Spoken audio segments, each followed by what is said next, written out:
I genuinely believe that Jordan Peterson used to give, like, not even just good advice on things. It was insightful. It was actually really good advice. And what Jordan Peterson just said there is actually so fucking important. And also, carbon dioxide is the fuel of plants. Yes, turns out that they like it. God. Well, you know you kill me. No, you don't have to have a foreign opinion. You don't. Look at the nuance. He's gonna say you don't have to have an opinion on everything, but if you don't know anything about a subject, just don't profess a belief on it. How about not have a belief until you really? Okay, so you would prefer if my language, as opposed to admitting that I do not know this, I wouldn't die until I've never made a public statement. You would prefer it if I just started by saying I have no opinion. No, I don't know. Okay. Yes. That's what I'm saying. You say, dude, I wish we could bring this Joe Rogan back from the grave. Holy fuck. This isn't even like responsible pushback. This is really good, really well thought out pushback. I've got plenty of cuts on my head. I got them all over the place. Well, you're looking pretty unscarred. Oh, the back of my head. I have one when I was a little kid. It's pretty big. That one of these cranes that lifts up sewer pipes. Those big concrete pipes banged me off the back of the head. Yeah. Yeah, that's not good. Grayed out. Went to the hospital. Were you a different person before that experience? I don't know. You'd have to talk to my mom. I was always a little this wild. Could be of autobiographical significance. You know? Oh, there's definitely a lot of head trauma. Were you knocked out? My personality. No. Okay, I stayed conscious, but I got close. That's the big predictor. I got gray. I grayed out that I came back to. I didn't. Apparently, anytime you get a concussion, that's always bad. There's like long-term damage. I've been knocked out twice in my life. I think one in kickball or something in school, and then in another. It feels unhinged to say, but I think this is normal stuff. For kids, you ever play games where you try to find like the biggest sticks that look like weapons and you just like fight each other with them? I got smacked in the eye, hardcore, and I had to wear an eye patch for like 2 months. No, it must not have been 2 months, but I think I got knocked out from that too. Bro, sometimes you just find the perfect fighting sticks, okay? I'm just like, we have to do combat right now, okay? Holy shit, look, these are like made for murdering each other. Completely go unconscious. If Trump pulls everything back to before the terror suicide, the economy's still turbo f***ed, right? The markets and everything will probably rebound significantly, and most of the damage, in my opinion, will probably shift to long-term damage at that point, meaning that like the U.S. place in the world is going to be hurt significantly, and our ability to negotiate stuff in the future is going to be hurt significantly. But the fallout from that is going to be a lot longer term, would be my guess. You know, there was blood at the scene of the crime that had preservative in it, allegedly, supposedly, according to Robert Kardashian, and according to, I believe, the forensic scientists when they analyzed it. It matched OJ's blood, but they had to draw blood from OJ in order to determine whether or not it was his blood that was at the scene of the crime. And some of the blood found at the scene of the crime had that preservative in it that they use. They were sloppy in the 90s, you know? I don't know if they were sloppy. I feel like I had a friend in law school, or went to law school. She told me the way she described the OJ case was that it was like the most rigged one court case of all time or whatever. Or like OJ killed her, and they probably could have proved it, but for some reason the cops and everybody had engaged in so much malfeasance anyway. There was a snappy phrase to describe it. I don't remember, but it was like, yeah, it was really dumb. But I think it's pretty accepted that the cops or the investigators like did some bad shit when like they were doing evidence stuff. I haven't followed this in detail. I've just heard this a lot, but they probably didn't need to. But yeah, compared to now, well, there was no DNA evidence back then. You know, cops were there. There's always going to be a certain percentage of cops that just want to convict somebody regardless of the evidence. And wait, I'm so dumb. Hold on. There was no DNA evidence in '96. Is that when he killed her? When did OJ kill? Since 1995. Apparently the first time DNA evidence was used in '86. I don't know. Okay. Maybe it wasn't that common yet. That's possible. I don't know. Have you gone into the whole George Floyd story at all? Have you ever like looked at like what they actually did to him? It's a combination of things. Like what the cop did was horrible, but also he was dying. No. You know, like most people probably, like if they did that to you, you probably would have lived. You know, that guy. But that doesn't matter. He was fucked up, but that cop did lean on his neck, which is always interesting to see people try to minimize that.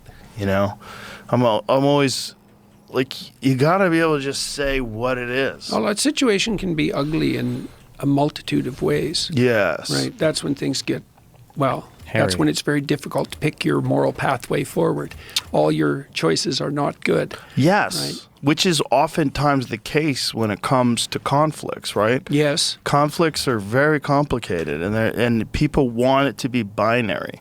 They want there to be a good guy and a bad guy, and that's oftentimes not really the case. Well, it's So hard, Dave- hard to organize yourself for combat unless you are quite convinced that you're the good guy.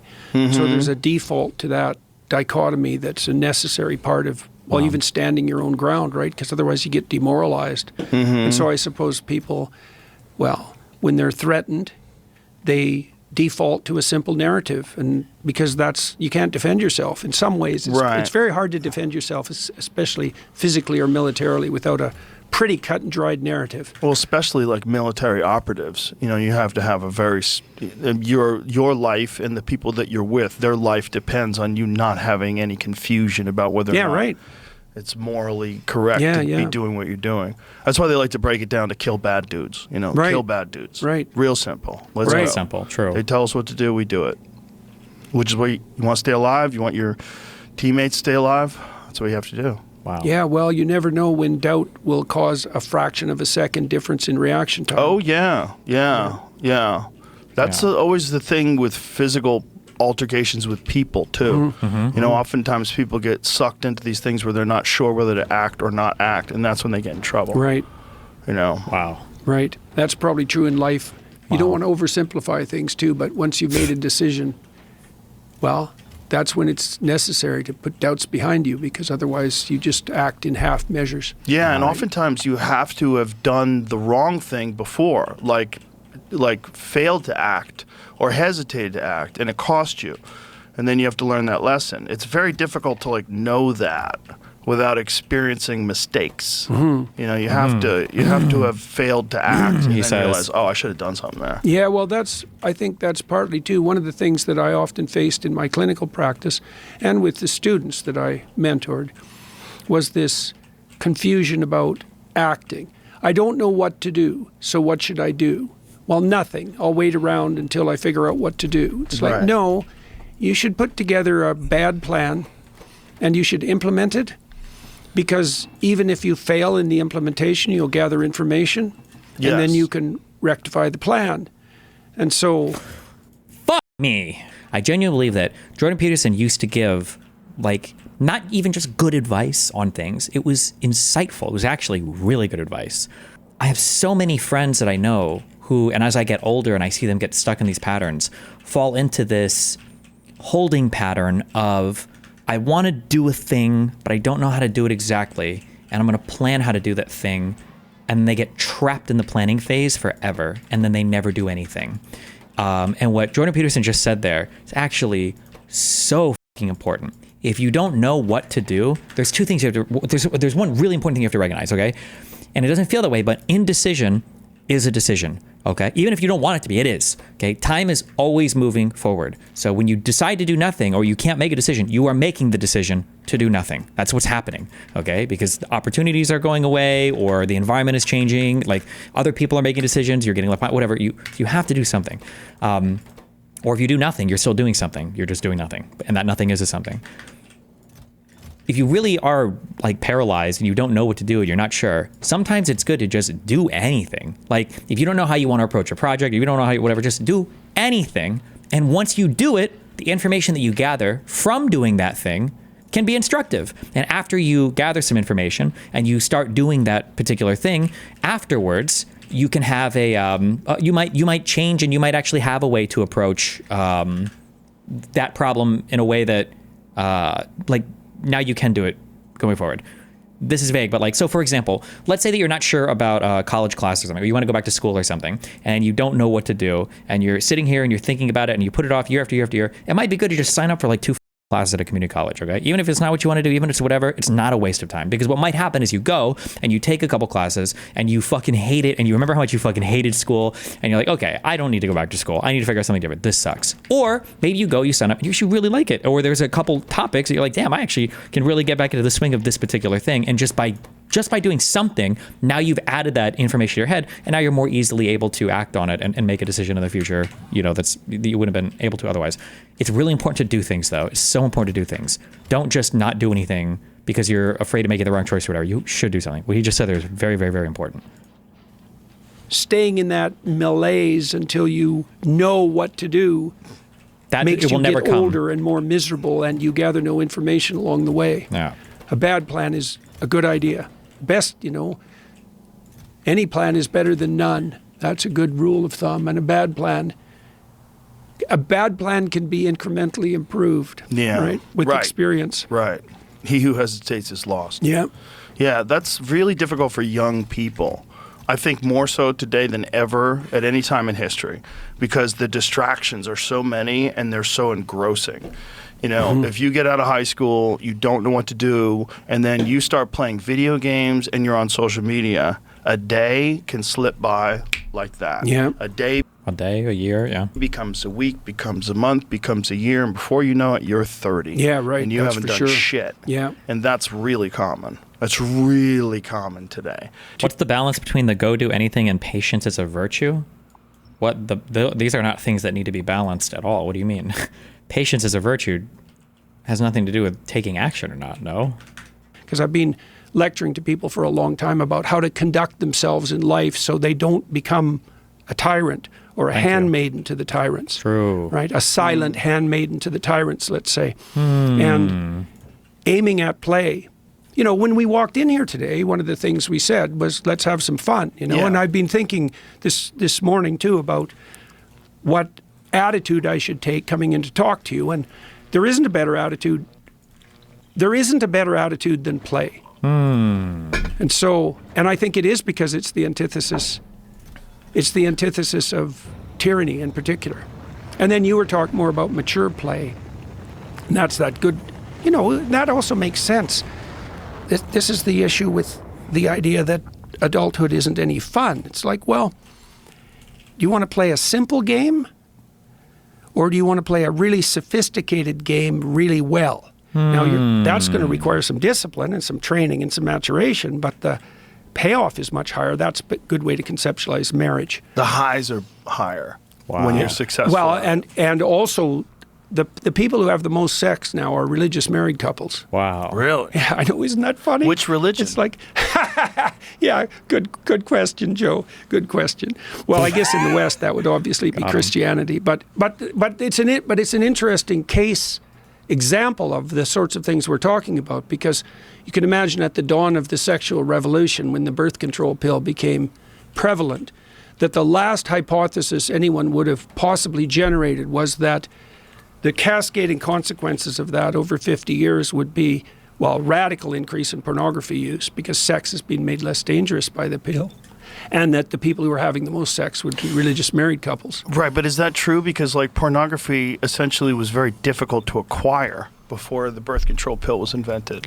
True. Right, but you used to have to go somewhere to get the pornography. Isn't part of the excess use of pornography just the access is so instantaneous now? Oh, definitely. But you could imagine, too, that you might have hypothesized that if the birth control pill took the threat... The people having the most sex as being people in long-term married whatever bullshit shouldn't actually be that surprising as well, because typically when people have sex, it's because they're in relationships. That's like the typical case where people are banging each other. So the longer you spend in relationships, probably the more sex you're having, just on average. Right out of sex, that pornography would be less necessary.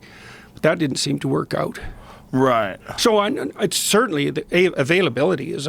We would never know, though, because the birth control was... When was it? 1960 something? That's really when it somewhere started around to... then? Yeah, when it started to ramp up, let's say. It's so crazy because it completely changed the dynamic. Women could have sex for recreation. That's crazy. With people that they didn't even know and not have any consequences in terms of having to carry that person's child. Whereas that was always a giant fear. If you're a woman, in the back of your head, every time you have sex, you possibly could be taking care of a child for the next 18 plus years. Yeah, well, that... Every time.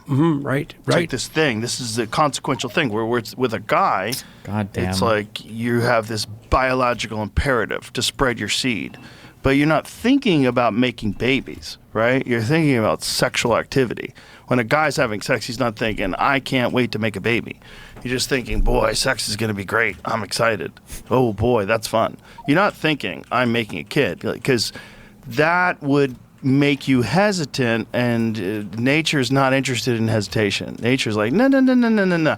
Let's just make you dumb as fuck for about 20 minutes and focus on one goal.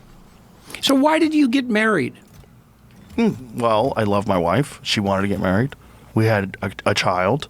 It seemed like a good thing to do. It's like, at a certain point in time, making a baby is more of a commitment than getting married. You made a life, you know? Yeah. Like, the commitment of getting married seemed... Right. Of course. Hold on, real quick. Bill Owens, the longtime executive producer of CBS News 60 Minutes, is stepping down over concerns about editorial independence, according to an internal memo seen by Reuters on Tuesday. Owens' departure follows a months-long legal battle with U.S. President Donald Trump, who sued CBS in October over a 60 Minutes interview with his Democratic rival for the White House, former Vice President Kamala Harris. Earlier this month, the case entered mediation. Over the past months, it has also become clear that I would not be allowed to run the show as I always have run it, to make independent decisions based on what was right for 60 Minutes, right for the audience, Owens wrote in a note to the 60 Minutes staff. After defending the show, quote, from every angle, over time with everything I could, end quote, he is elected to step aside. Last week, Trump attacked 60 Minutes, saying it aired 2 inaccurate stories about him, and he pressed the Federal Communications Commission to take action. The FCC is already reviewing whether the broadcast violates news distortion rules. Though the agency is prohibited from censorship or infringing the First Amendment rights of media, broadcasters cannot intentionally distort the news. FCC Chair Brendan Carr said in February the commission was in the early stages of its review of the bid by CBS's parent company, Paramount Global, which is seeking agency approval for an $8.4 billion merger with Skydance Media. So corrupt. But okay. Desire that comes about, like, the love you have for your child is like, it's not like anything else. It's very different. It's very my friend Jim Brewer said this once. He said, when I had a child, that's when I really understood murder. Really understood, like, my capacity to defend my child is like, I never understood, like, how could somebody kill somebody before? He was like, oh, now I get it. Now I get it. And, you know, that's real too. And that's also tribal, right? So it's not just your child. It's the child of everyone around you in your tribe. And then you think that you are being invaded by an oncoming tribe. And genetics and history dictates you have to be insanely ruthless to fight off that tribe. There's no other way for survival, which is really wild, right? Because really, you need to have a child to understand murder. I mean, a child, or I would argue like a girlfriend or a loved one can do, a girlfriend or wife can do this if you're a guy, or also a pet, I think, as cringe as it is and as cringe as pets are. It's what he's talking about is the idea of like, there are certain people that are close to you. Maybe there's a woman thing as well, or motherly might feel this thing, but especially as a man, there are people that are close to you that the idea of somebody hurting them or doing something to them for an unjustified reason, like just for the sake of cruelty, is a really infuriating thing. Especially when the perception is that person can't defend themselves. So some men might feel this over some women, depending on sizes and everything and who's bullying who. You definitely get this feeling about your pet.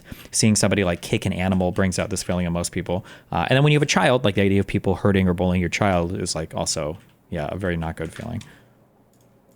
Those people have that same feeling towards their children. It's like that Sting line, if the Russians love their children too. This episode is brought to you by Paleo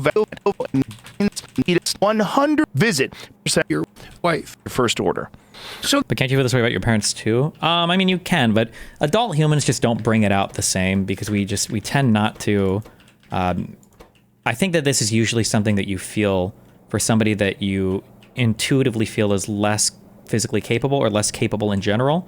I mean, it can arise in those cases, like especially if you have an older parent at like a nursing home or something, and they're being mistreated by staff, like you can get those feelings. But generally, other adults or especially parents just don't usually evoke those same feelings generally speaking. I think this is one of the reasons why kids and parents both have such a difficult transition into when the children grow up and become more capable, and especially as the adults get much older and start to need more help, the relationship between the parent and the child changes quite significantly, with some people having a really difficult time adapting to that change in relationship. So that love that you talk about with regard to your wife, I asked you a little bit about that. It's like, I've talked to people who they can't understand how. Okay, I don't want to make this weird, but I've only heard this and I don't have the first-hand experience. Destiny, I would say adult men have an extremely strong protective instinct over their mother. I think the thought of someone hurting their mother would make most men snap. I'm very curious if you're from a single parent family, because I've heard that expressed for boys that grow up with single moms, that they develop that type of thing. I'm curious if that's where your background is, or if you think that's more general, not like attacking you or anything, but. I've talked to people who they can't understand how someone could be with the same woman indefinitely, let's say. Or these are people who usually haven't been able to establish that within their own life. Mm-hmm. And of course, the price you pay, assuming it's a price, for foregoing all others is that's exactly it. It's a major sacrifice. And so what role do you think that love plays? Like, how do you conceptualize the relationship between that love that you described and that willingness to stay in a permanent relationship, and the willingness also to not pursue any other women? That's how normal people feel about both of their parents or anyone they love. If that's what your answer is to my question, you have no idea what I'm talking about. You either don't have a younger sibling, you don't have a pet, you don't have a child, you don't have a girlfriend that's of a significantly different size. If you just think, oh no, I'm protective of everybody, that's not, there's a different, I don't know how to explain it, but there is a different type of, because like if you see, the reason why I don't like parents as an example is because most of your life growing up, your parents are just significantly larger than you, and you're not in a situation where you're seeing your parents getting bullied. There is a special feeling, everybody knows this because you get it when you watch animals being abused. There's a different type of rage that you feel when somebody is being hurt, and you perceive that person as just being incapable of protecting or defending themselves. And it's a much different feeling than just like, oh, somebody I love is getting hurt. It's a feeling of like somebody that I care about who is incapable of protecting or defending themselves in this moment is being attacked in a way. It produces a different type of feeling. Or maybe it's the same feeling, but it's just far more intense. But like, I understand the desire to virtue signal on the, oh no, I feel this way for all of my friends and my mom and dad, and I love but it's a different type of thing.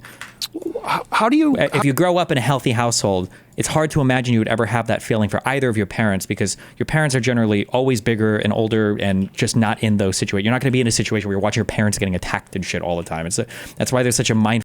Like if you see like mom and dad like crying over something, or there's like a big deal, it's like my parents aren't supposed to have that issue in most households. You're just not going to have that relationship with them.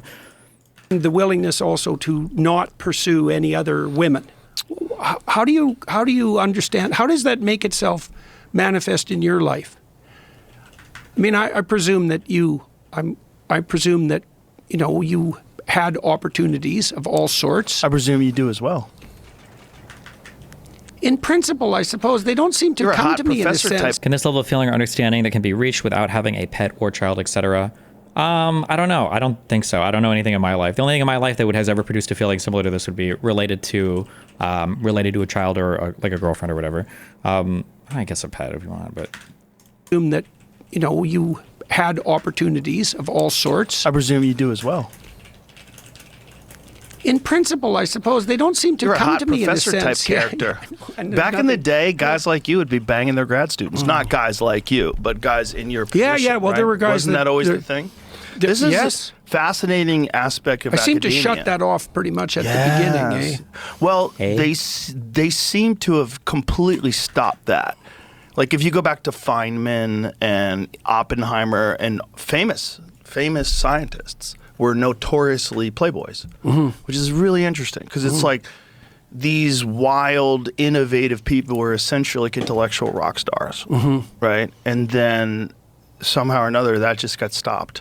Like if you were a professor in the 1960s, like the girls would be wooing the professor. They would be excited. These 22-year-old graduate students would be so excited to be talking to this like incredibly famous intellectual.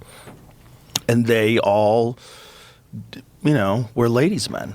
Like Feynman was like famous for chasing skirts. That was like part of the thing. He does a lot of math and chases skirts. That is a giant distraction to people that are trying to get things done in life. And it's also a distraction from your own personal development, I think. I think you could be with the wrong person and Wow, the Mad Croc, thanks for the 5 memberships, buddy. Personal development, I think. I think you could be with the wrong person and want to be with other people, and that makes sense. But really what that is you should not be with that person anymore, which is unfortunately the case. Like, there's a lot of guys who wind up with really hot women who are out of their mind, and a lot of women who wind up with really hot men who are not what they thought they were going to be, And if you find yourself in this situation where you're with this pathological person and you're trying to make it work and you realize at a certain point in time, like, I'm not going to make it work. Like, you have to be able to just like jump ship. Is having a child something you think you'd naturally gravitate to? It's not something I feel strongly about personally. I'm going to give you a big ol' Evo psych take. I don't think humans have necessarily, although I guess you kind of feel it when you see cute babies. I don't think humans have a strong drive biologically, instinctually, to have children, because I don't think we need it. You don't need that drive because you enjoy having sex and you see other people and you want to be near them, and as a result of like those two underlying drives, you'll have kids, and there's nothing else to do when you get older. You grow up, and what are you going to do? You're going to have kids. I think that's one of the big reasons why today we have such an issue where you have people that aren't having families anymore, is because now there's all these other things that are kind of competing for your time and attention in society now. And I think that in the past, just that natural, like, oh, we like to fuck and we like to be near others, that alone was enough to get people to have kids. And without that, I don't know if people will do it on their own, but I guess we'll find out. That's why people are hesitant to get married. Yeah, once you see a kid, it changes you. Once you see your kid, it changes you for sure. And I guess like spending time near family, children and stuff, people can get that feeling or something, but... That's what really dangerous about marriage. It's not like being with one person you really love being with. Like, I really love being with my wife. She's fun. Like, we have date nights all the time. We have a lot of fun. We really do. It's enjoyable. But why did you decide to set up date nights? How did you go about that? I mean, I know. Yeah, somebody brought that up in Kick Chat. I don't know. I just want to comment because I don't know. You always hear like meme things about like old scientists or well-respected researchers or people being ladies' men. I don't know if it was so much the case that like they were actually rock stars back in the day, and so grad students legit wanted to hook up and fuck them, or if it was just like an accepted practice that like if you want to make it anywhere in your academic career, you better be willing to fuck this guy. I don't actually know what the thing is there, so I would be kind of careful speculating on that, but who knows. Well, that's personal, and I don't want all the gory details, let's say. No, it's really simple. We just enjoy hanging out together. We have a lot of laughs. And so we just said, like, it's kind of important because I'm so fucking busy. So does it really change you, or does it just make you feel an overwhelming sense of responsibility? Listen, just being totally honest, right? Nathan, I love you. I don't know if he's here. Nathan was an oops baby. I never planned on having a kid, or at least not at that stage of my life. Me and Rachel had made plans that basically, like, once he was born, I'd probably, pay child support and whatever. I don't think I was ever even intending to see him. And me being at the hospital for his birth, I think was an accident. I don't know why I was there. Something like I just happened to be in the area when she'd went into labor and I'd stop by or whatever.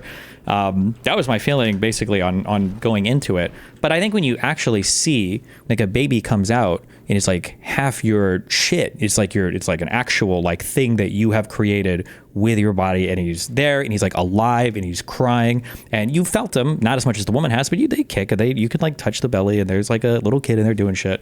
As somebody who I have no attachment to like family shit ever, I'm the least sentimental person in the fucking world. Trust me. I think it's a transformative experience. It's a feeling unlike anything you'll ever feel. And I'm a guy. I don't have to carry it. I can't imagine for a woman. That feeling's got to be multiplied by like a billion. yeah, I don't know. It's just a huge feeling. It's the only thing in your life you'll ever create that's like an actual creation from your body to like into the world. You've like made a human being. It's a pretty substantial thing, you know? All the gory details, let's say. No, it's really simple. We just enjoy hanging out together. We have a lot of laughs. And so we just said, like, it's kind of important because I'm so fucking busy that we schedule time that's just Seeing my baby did nothing for me, LOL. Love the dude, but there was no, oh my God, an obsessed moment for me. Oh, well, maybe it's because I'm a parent. Enjoy hanging out together. We have a lot of laughs. And so we just said, like, it's kind of important because I'm so fucking busy that we schedule time that's just unavoidable. Like this is what we're doing. We're going to do this. Yeah, and then we I do do it. that and with then, Tammy too. Yeah. We've done that for like 30 years. I think most married couples will tell you that that's important. Most married couples will tell you that that's kind of the secret. And the secret is it's also the best thing as well as being the secret. Yeah, it's fun. It's fun. Like if the person that you're with is fun. That's the real problem is sometimes people they pick people that are hot. That's it. You know, hot and willing and nice enough. Mm-hmm. Nice enough to be around. Then you deal with all the other crazy nonsense and you're setting yourself up for. I've had many friends ruin their fucking lives. And then they go through divorces, and you've said this best, that one of the things that women are very good at is reputation destruction. Mm-hmm. I have seen that happen. So imagine you are legally entangled with someone who at one point in time you loved intimately, and now that person is trying to destroy every aspect of your life. I mean, is it really just women that do that? I feel like everybody can go in when we're talking to, I guess it really depends on who is getting divorced or for what reason, but. And you have to pay for their lawyers. Mm-hmm. So you have to pay. Well, that's only if you're the one that made all the money and the other person didn't. I think it's also significantly different too, though, because women share so much more as well.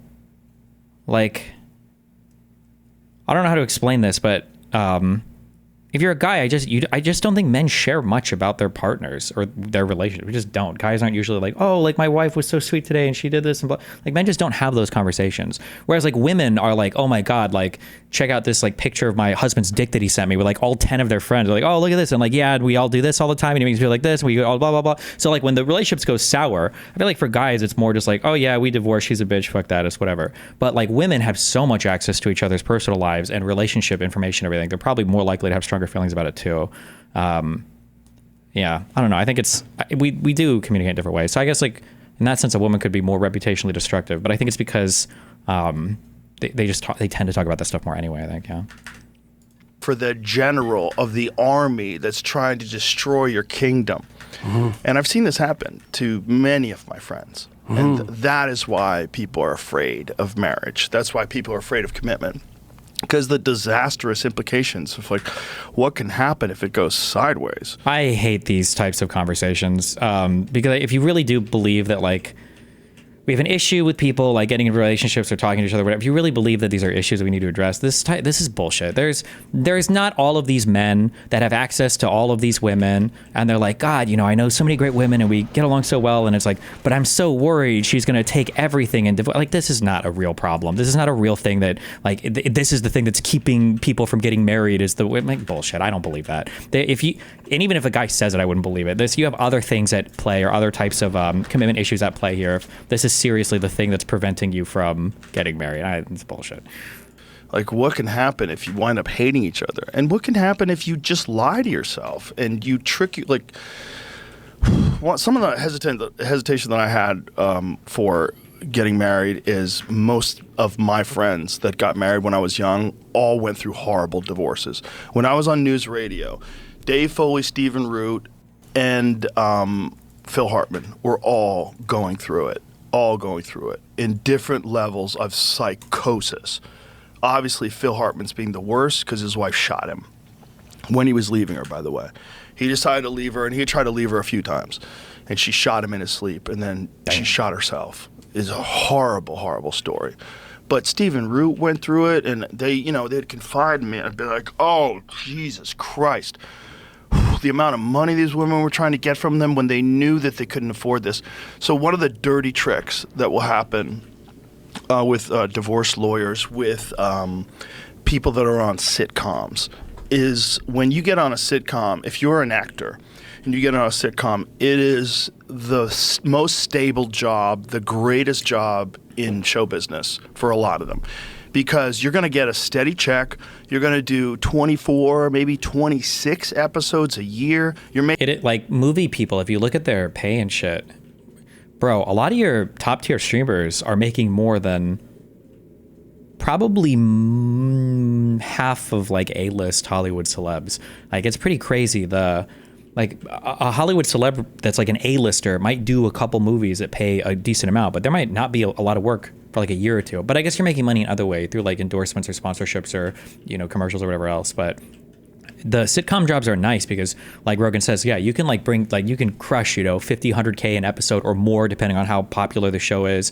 I don't know how common it is, but they used to do royalties. So you would just get residual paychecks every time these things are like sold or aired on network broadcast stations and shit. Like, making more money than you've ever made in your whole life, but then you get divorced. So didn't you say that the streamers, you know, are miserable? I don't know if a lot of actors are miserable per se, because I think for acting, I think it sounds weird to say this, but I think streamers are exposed to more publicity than actors are. Actors don't have to engage with fans or public forums ever, and as a streamer or YouTuber, like comment sections and communities are kind of part of your jobs. You kind of have to, you know.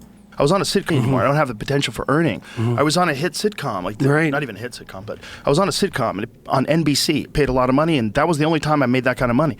The judge said to him, "Your obligation to pay has no relation to your ability to pay." That's Canadian judges for you. Just insane. You know, those are words you never want to hear even once in your life. I love him. So I was going through this pain, not like he was, but just like, oh my God. So these three people that I was very close to, and then most of the other people that I knew. You know, I knew so many people. Listen, I can appreciate the man's perspective here, and like, it sucks to have to pay a bunch in alimony or child support. Like, it could be stressful for sure.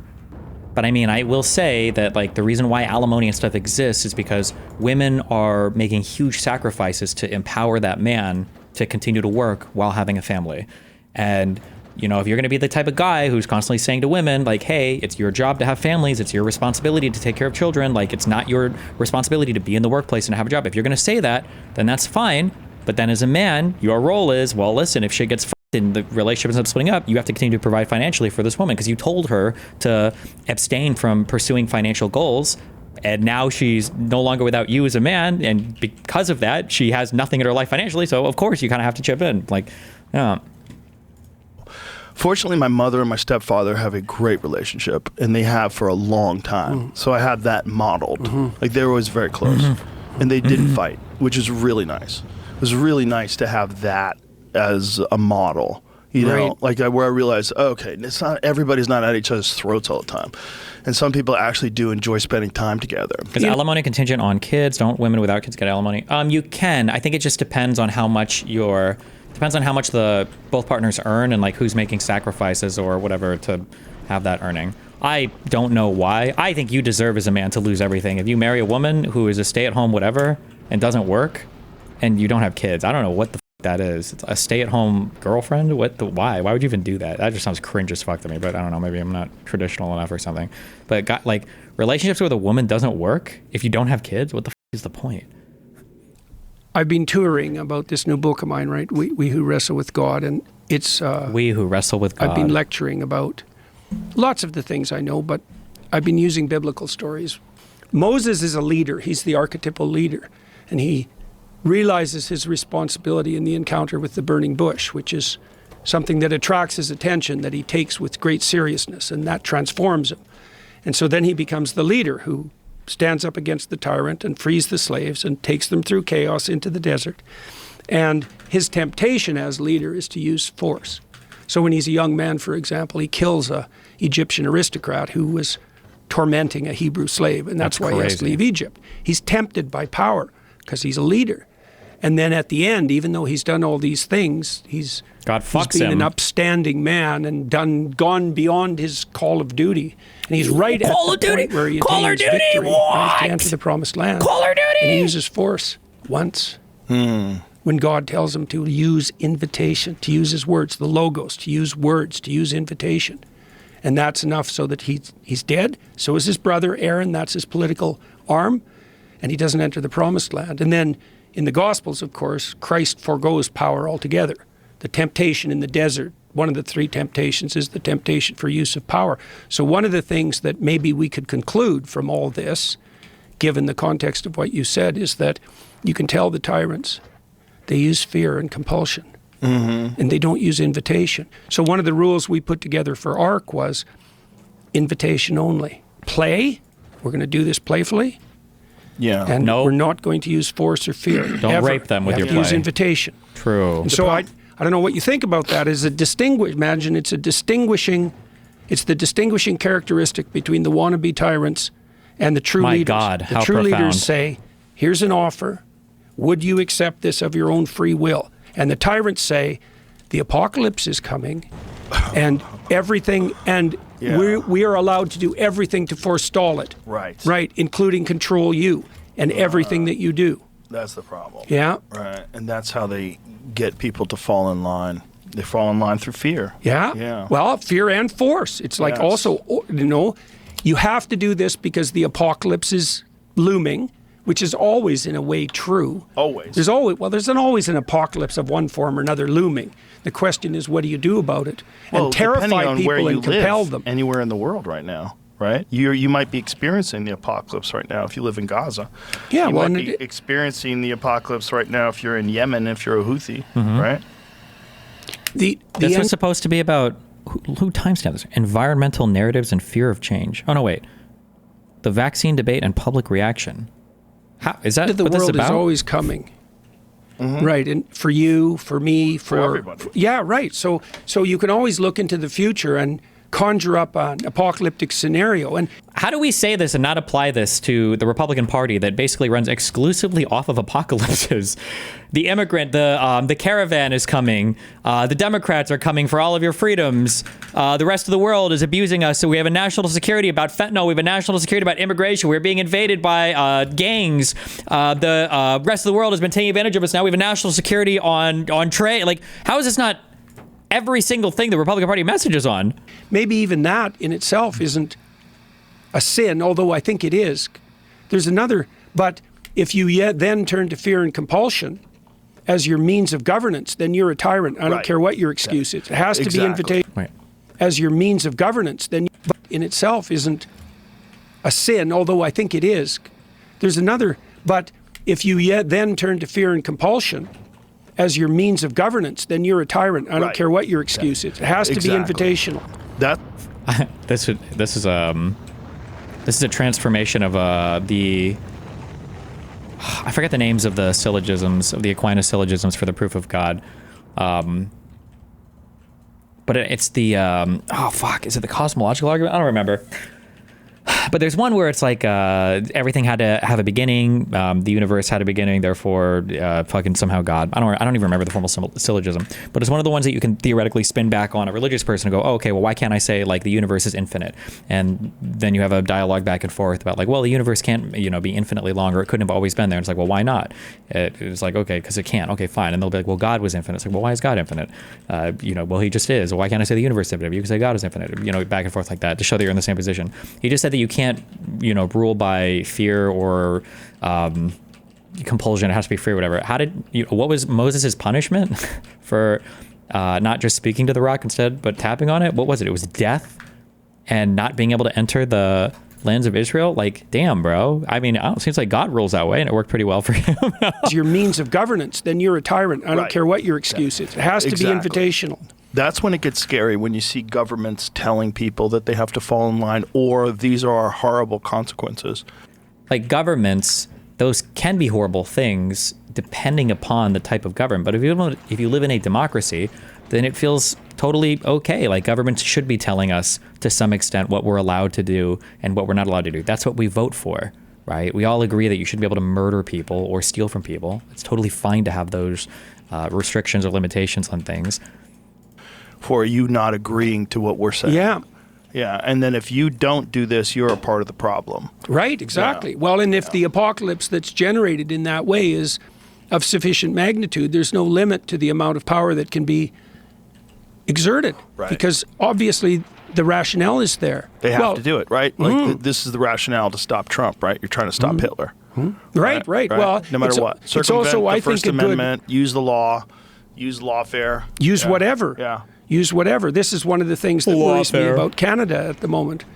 No, I know when we talked a couple of weeks ago, I expressed my concern about what was happening in Canada. Doesn't look good. Doesn't look good. I read... Doesn't look good. You're such a fucking conservative dick suck now that now you want the conservatives in Canada to win? How are you supporting conservatives around the world? Has Joe Rogan had his like AFD suck off fest yet? Like what the fuck? Arnie's book, Values, I read it twice, and I understood it. And Carney says in that book... What does he say? Well, he says he's an advocate of centralized planning, ESG. He was a huge ESG. Carney, the neoliberal, is an advocate of central planning?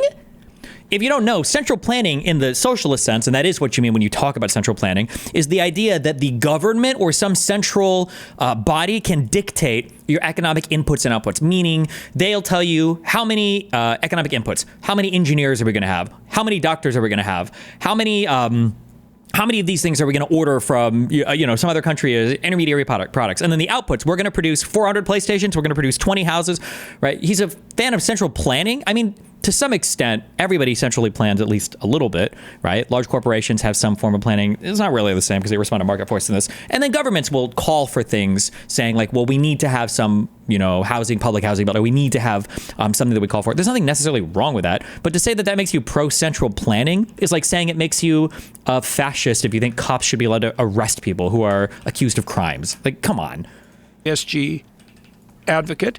He organized many large corporations to go down this central planning governance route because the market wasn't pricing everything properly. And so central planners had to step in. And BlackRock and Vanguard and places like that were big parts of that. Don't know if they were directly affected by Carney, but it's the same thing. And they've stepped away from that. And he's a big DEI advocate. Ooh. And he's also a net zero DEI. advocate. And Carney says in his book, this is a good example of this, and I think also a good example of this kind of narcissism that we talked about earlier. Every single financial decision that every individual or organization makes has to prioritize decarbonization above all else. Or else, and there will be many, he doesn't say casualties, but he implies that, there'll be many who pay a price along the way, but it's necessary, because you can't make an omelet without breaking a few eggs. And then he says, 75% of the world's fossil fuels have to stay in the ground. And this is who Canadians are seriously thinking about electing, right? Why does he say the fossil fuels have to stay in the ground? Too much carbon. The real problem with that is the same problem with the COVID narrative, is that they don't allow any dissent. They don't allow... Oh, my God. Where is the clip? Pull up the clip. Give me the lady. Pull her up. I'm sorry, we have to watch this every time we show these segments. Where is the lady? My new book. Why don't they let conservatives speak? As I make the rounds on where is it? Pull it up. Pull up the clip. Where is it? The whole impeachment thing was baseless, okay? So the Democrats claim that Trump pressured Ukraine into digging up dirt on the Biden family, and their only real evidence of that is a transcript of him doing it. So what did he say on the transcript? What transcript? Well, you just mentioned a transcript.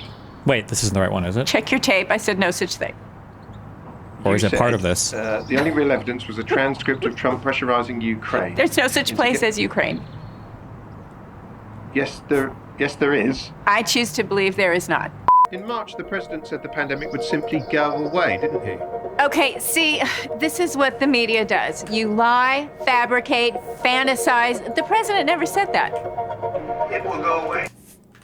Look, the fact, which doesn't care about your feelings, is that online and in the media, conservative voices are being silenced.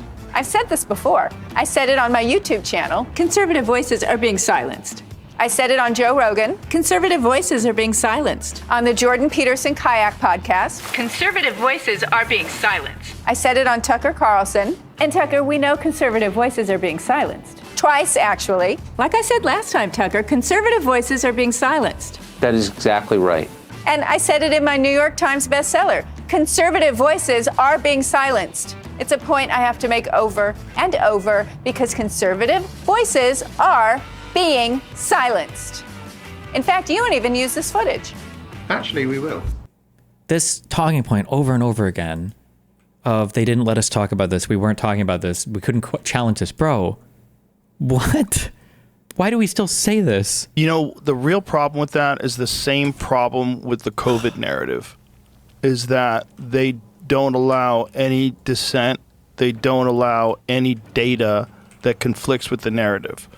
And they don't want to look at any possible, like, both of them are complicated. They're not similar in a lot, but there are because they're top-down, tyrannical tools. Do I need copper Using in fear and space? compulsion. I don't, right? I So don't. they did, during the COVID times, nobody wanted to look at any alternative treatments. They didn't want to look at These were studied. They literally were studying a ton of different treatments. That's just a fucking lie. You're just lying. health, metabolic health. They didn't want to look at any factors other than vaccination and compliance. Yeah. With carbon, no one wants to look at, I'm sure you saw that Washington Post study of the last, was it 50 million years, the graph that shows the temperature of Earth. Have you seen it? We're in a cooling period. And that was always during the 1970s, Leonard Nimoy, when he had that In Search Of show, one of the things that they covered was that we are at the verge of an ice age and how terrifying an ice age is. Yeah, well, the conclusion you draw about climate and carbon dioxide is entirely dependent on where you put the origin point of your graph. So if you go back 150 years ago, carbon dioxide has increased. If you go back 500 million years ago, which is quite a lot longer, we're in a drought, like a serious carbon dioxide drought.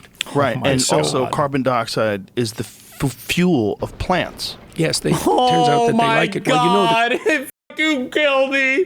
Oxygen is also essential for all of your functions in your body. But if you step into a room where the atmosphere is 100% oxygen, I'm pretty sure you'll die after a while. You can't you can't breathe in pure oxygen for a long period of time. It's toxic to your lungs. What is this one-dimensional? This is the most one-dimensional analysis of things ever. It's so fucking stupid. Is there not like a shred of self-awareness on any of these stupid fucking programs? My God. the global greening data. Well, when Yeah, say it. So people know it. Well, Yeah, say it. you know, one of the things I learned as a scientist was that Oh my God. there's usually an explanation or two that accounts for a phenomenon so completely that almost everything else is noise. Like the MAHA movement, Make America Healthy Again. The fundamental issue is insulin resistance. Like that's the fundamental plague of, say, North America. And everything else is noise. It's not unimportant noise, but What? insulin resistance is the major contributor. On the climate side, when I look at the data, the thing that leaps out for me is The sun? greening. It's like the planet is 20% greener than it was 30 years ago. Okay, 20%. This is NASA data. I'm not inventing this. NASA. Right. Okay, and then the next question, you think, 20%. If 20% of the plants had vanished, you'd be sure we'd heard about that. Yes. Okay, so, and the agricultural outputs got up 13%.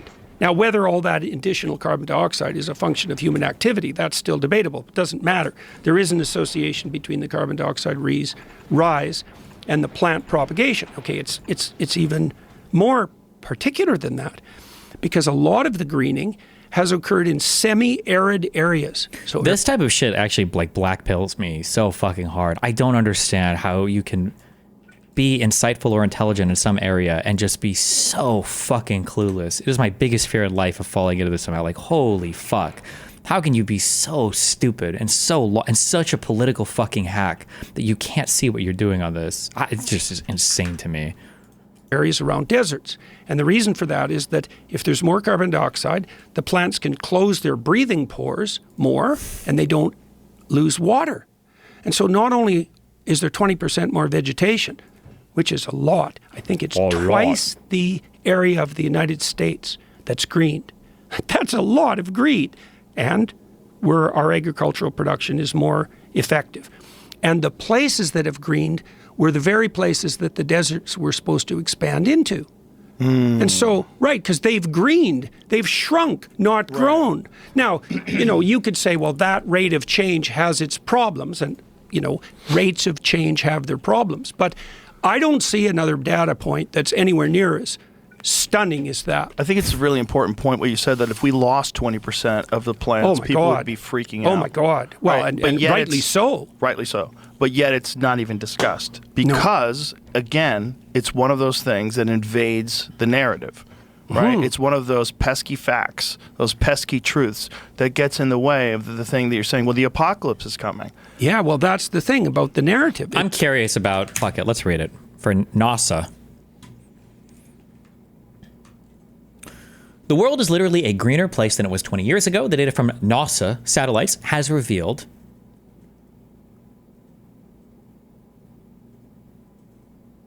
and data from I'm sorry, because has didn't agree with, or the verb in the thing didn't agree. Never mind, I got it. So let me start over. Sorry.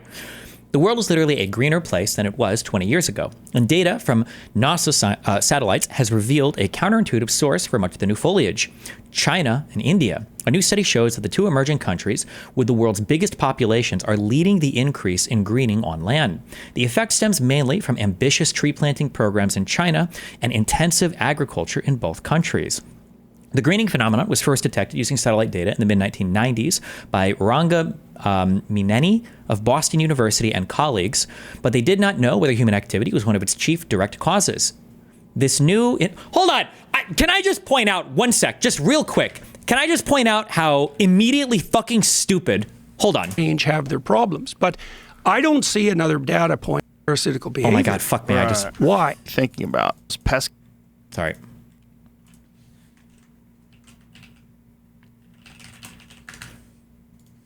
I don't see another data point that's anywhere near as stunning as that. I think it's a really important point what you said, that if we lost 20% of the plants, people would be freaking out. Oh my God. Well, and rightly so. Rightly so. But yet it's not even discussed because, again, it's one of those things that invades the narrative. It invades the narrative and it's not even discussed.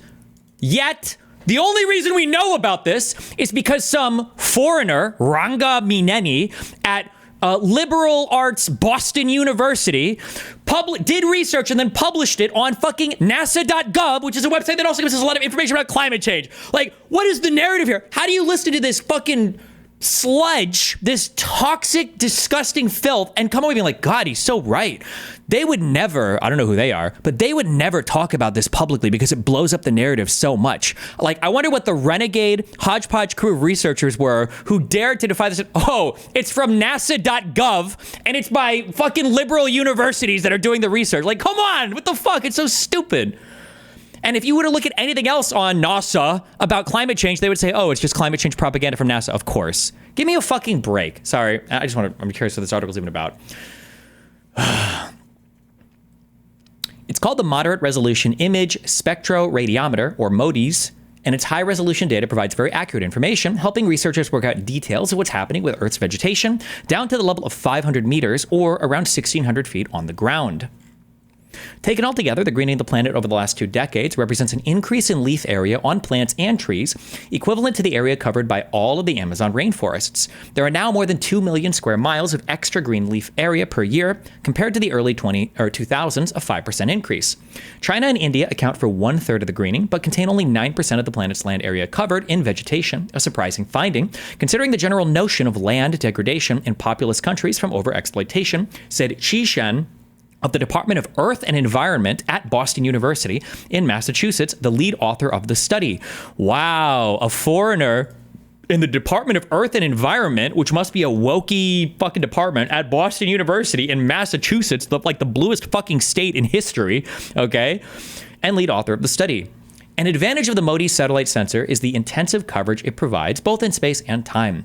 MODIS has captured as many as 4 shots of your mom's ass on every place of Earth every day for the last 20 years. And they're huge and they jiggle. This long-term data lets us dig deeper, said Rama Nimani, a research scientist at NASA's Ames Research Center in California's Silicon Valley and a co-author of the new work. Wow, NASA. Wow, a research center in California. Oh my God. When the greening of the Earth was first observed, we thought it was due to a warmer, wetter climate and fertilization from the added carbon dioxide in the atmosphere, leading to more leaf growth in northern forests, for instance. Wow! So they had a narrative that they thought it was from, and then what? And then they do more research to either verify or counteract the narrative. Crazy how science works, huh? Now with the Modi's data, that lets us understand the phenomenon at really small scales. We see that humans are also contributing. China's outsized contribution to the global greening trend comes in large part from programs to conserve and expand forests. Also, how shameful that China, the developing country with all the pollution and blah, blah, blah, is outdoing the United States now when it comes to environmental stuff. It's so cringe and stupid. And look, we only have this information because of another thing we're getting rid of, which is our abduction of foreign talent. Okay? Who is the co-author of this? What was their name? One of the authors, I think this is one of the authors. Oh, the lead author, Chi Chen. Now, I could be wrong, and maybe there are some people from Ireland or France with that name, but my guess is we abducted this person from Asia, okay? And they're a researcher in the United States of America working at a U.S. college or institution, probably with grants from the fucking government to do this, okay? But we're losing all these people. So China's outsized contribution to the global greening trend comes in large part, 42%, from programs to conserve and expand forests. These were developed in an effort to reduce the effects of soil erosion, air pollution, and climate change. Another 32% there, and 82% of the greening seen in India comes from intensive cultivation of food crops. Land area used to grow crops is comparable in China and India, more than 770,000 square miles, and has not changed much since the early 2000s. Yet these regions have greatly increased both their annual total green leaf area and their food production. This was achieved through multiple cropping practices, where a field is replanted to produce another harvest several times a year. Productions of grains, vegetables, fruits, and more have increased by about 35 to 40% since 2000 to feed their large populations. How the greening trend may change in the future depends on numerous factors, both on a global scale and the local human level. For example, increased food production in India is facilitated by groundwater irrigation. If the groundwater is depleted, this trend may change. But now that we know direct human influence is a key driver of the greening Earth, we need to factor this into our climate models. Wow! What? They change models based on new information that they integrate from research? Go figure. Namani said, this will help scientists make better predictions about the behavior of different Earth systems, which will help countries make better decisions about how and when to take action. The researchers point out that gain in greenness seen around the world and dominated by India and China does not offset the damage from loss of natural vegetation in tropical regions such as Brazil and Indonesia. The consequences for sustainability and biodiversity in those ecosystems remain. Overall, Damani sees a positive message in the new findings. Once people realize there's a problem, they tend to fix it, he said. In the 70s and 80s in India and China, the situation around vegetation loss wasn't good. In the 90s, people realized it, and today things have improved. Humans are incredibly resilient. That's what we see in the satellite data. Wow, what a good science writer, communicator, whoever wrote this article. We saw a problem, people identified the problem, they moved to fix the problem, and through data gathering and publishing studies and research and all of that, they've managed to fix some problems, or at least they're making progress on fixing it, like we did with CFCs in the ozone hole or whatever, right? Wow, what a positive. And this research was published online in February 11th of 2019. This is even old as fuck. Oh, I didn't even check the date on this. Jesus Christ.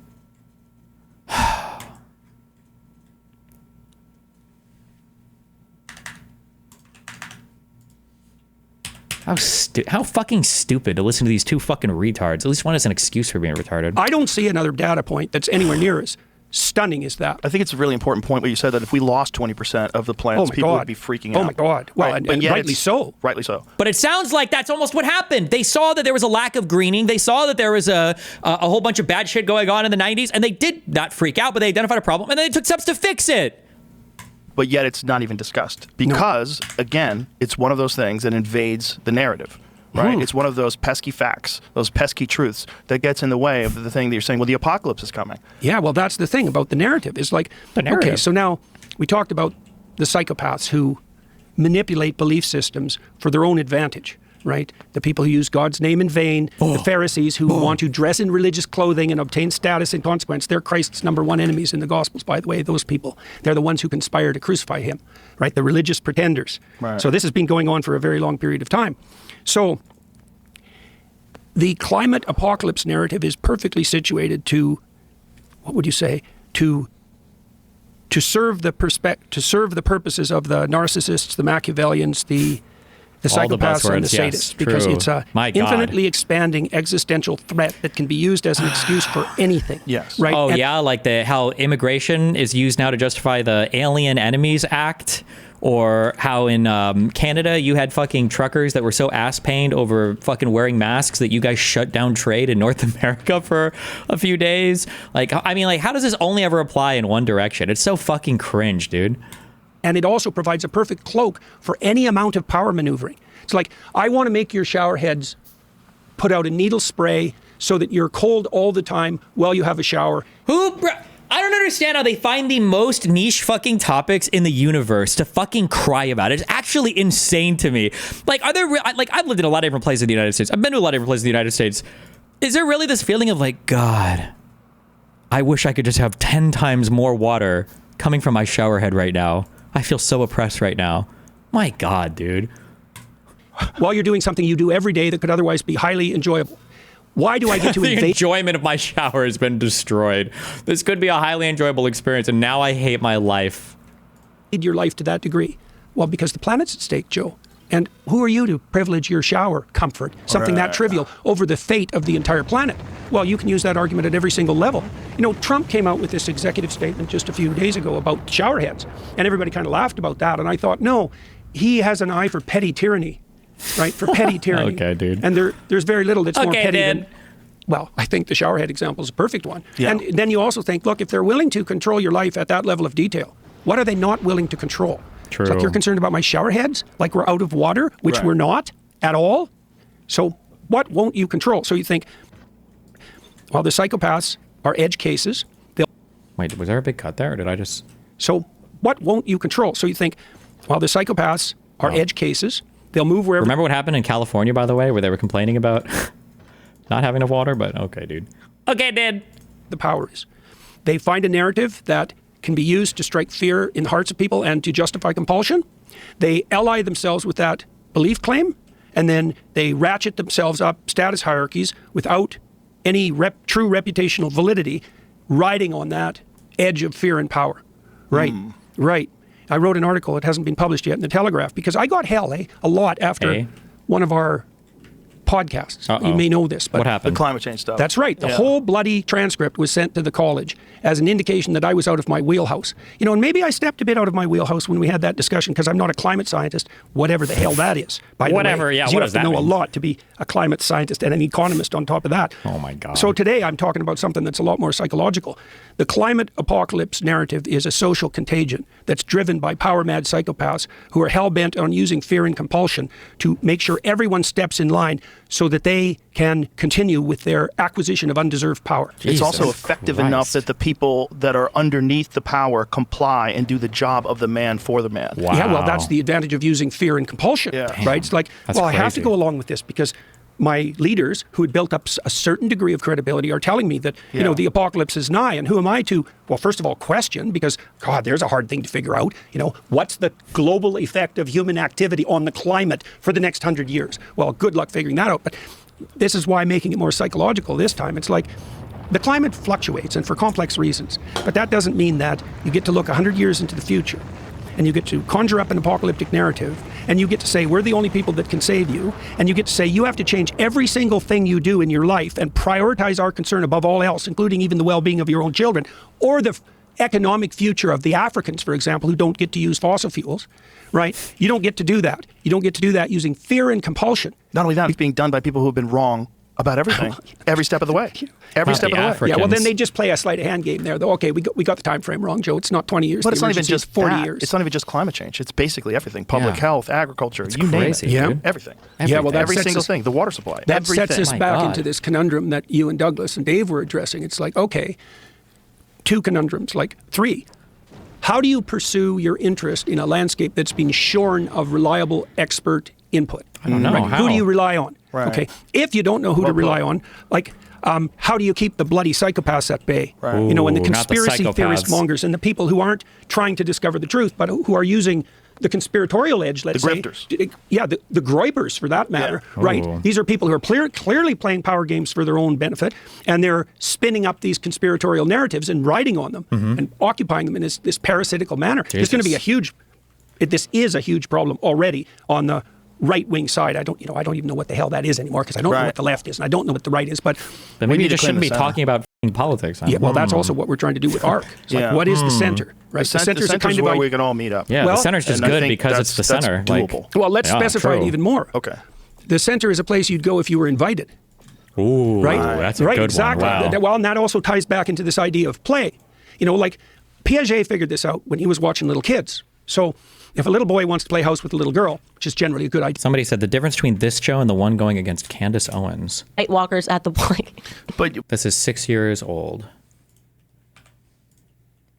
Night walkers at the point.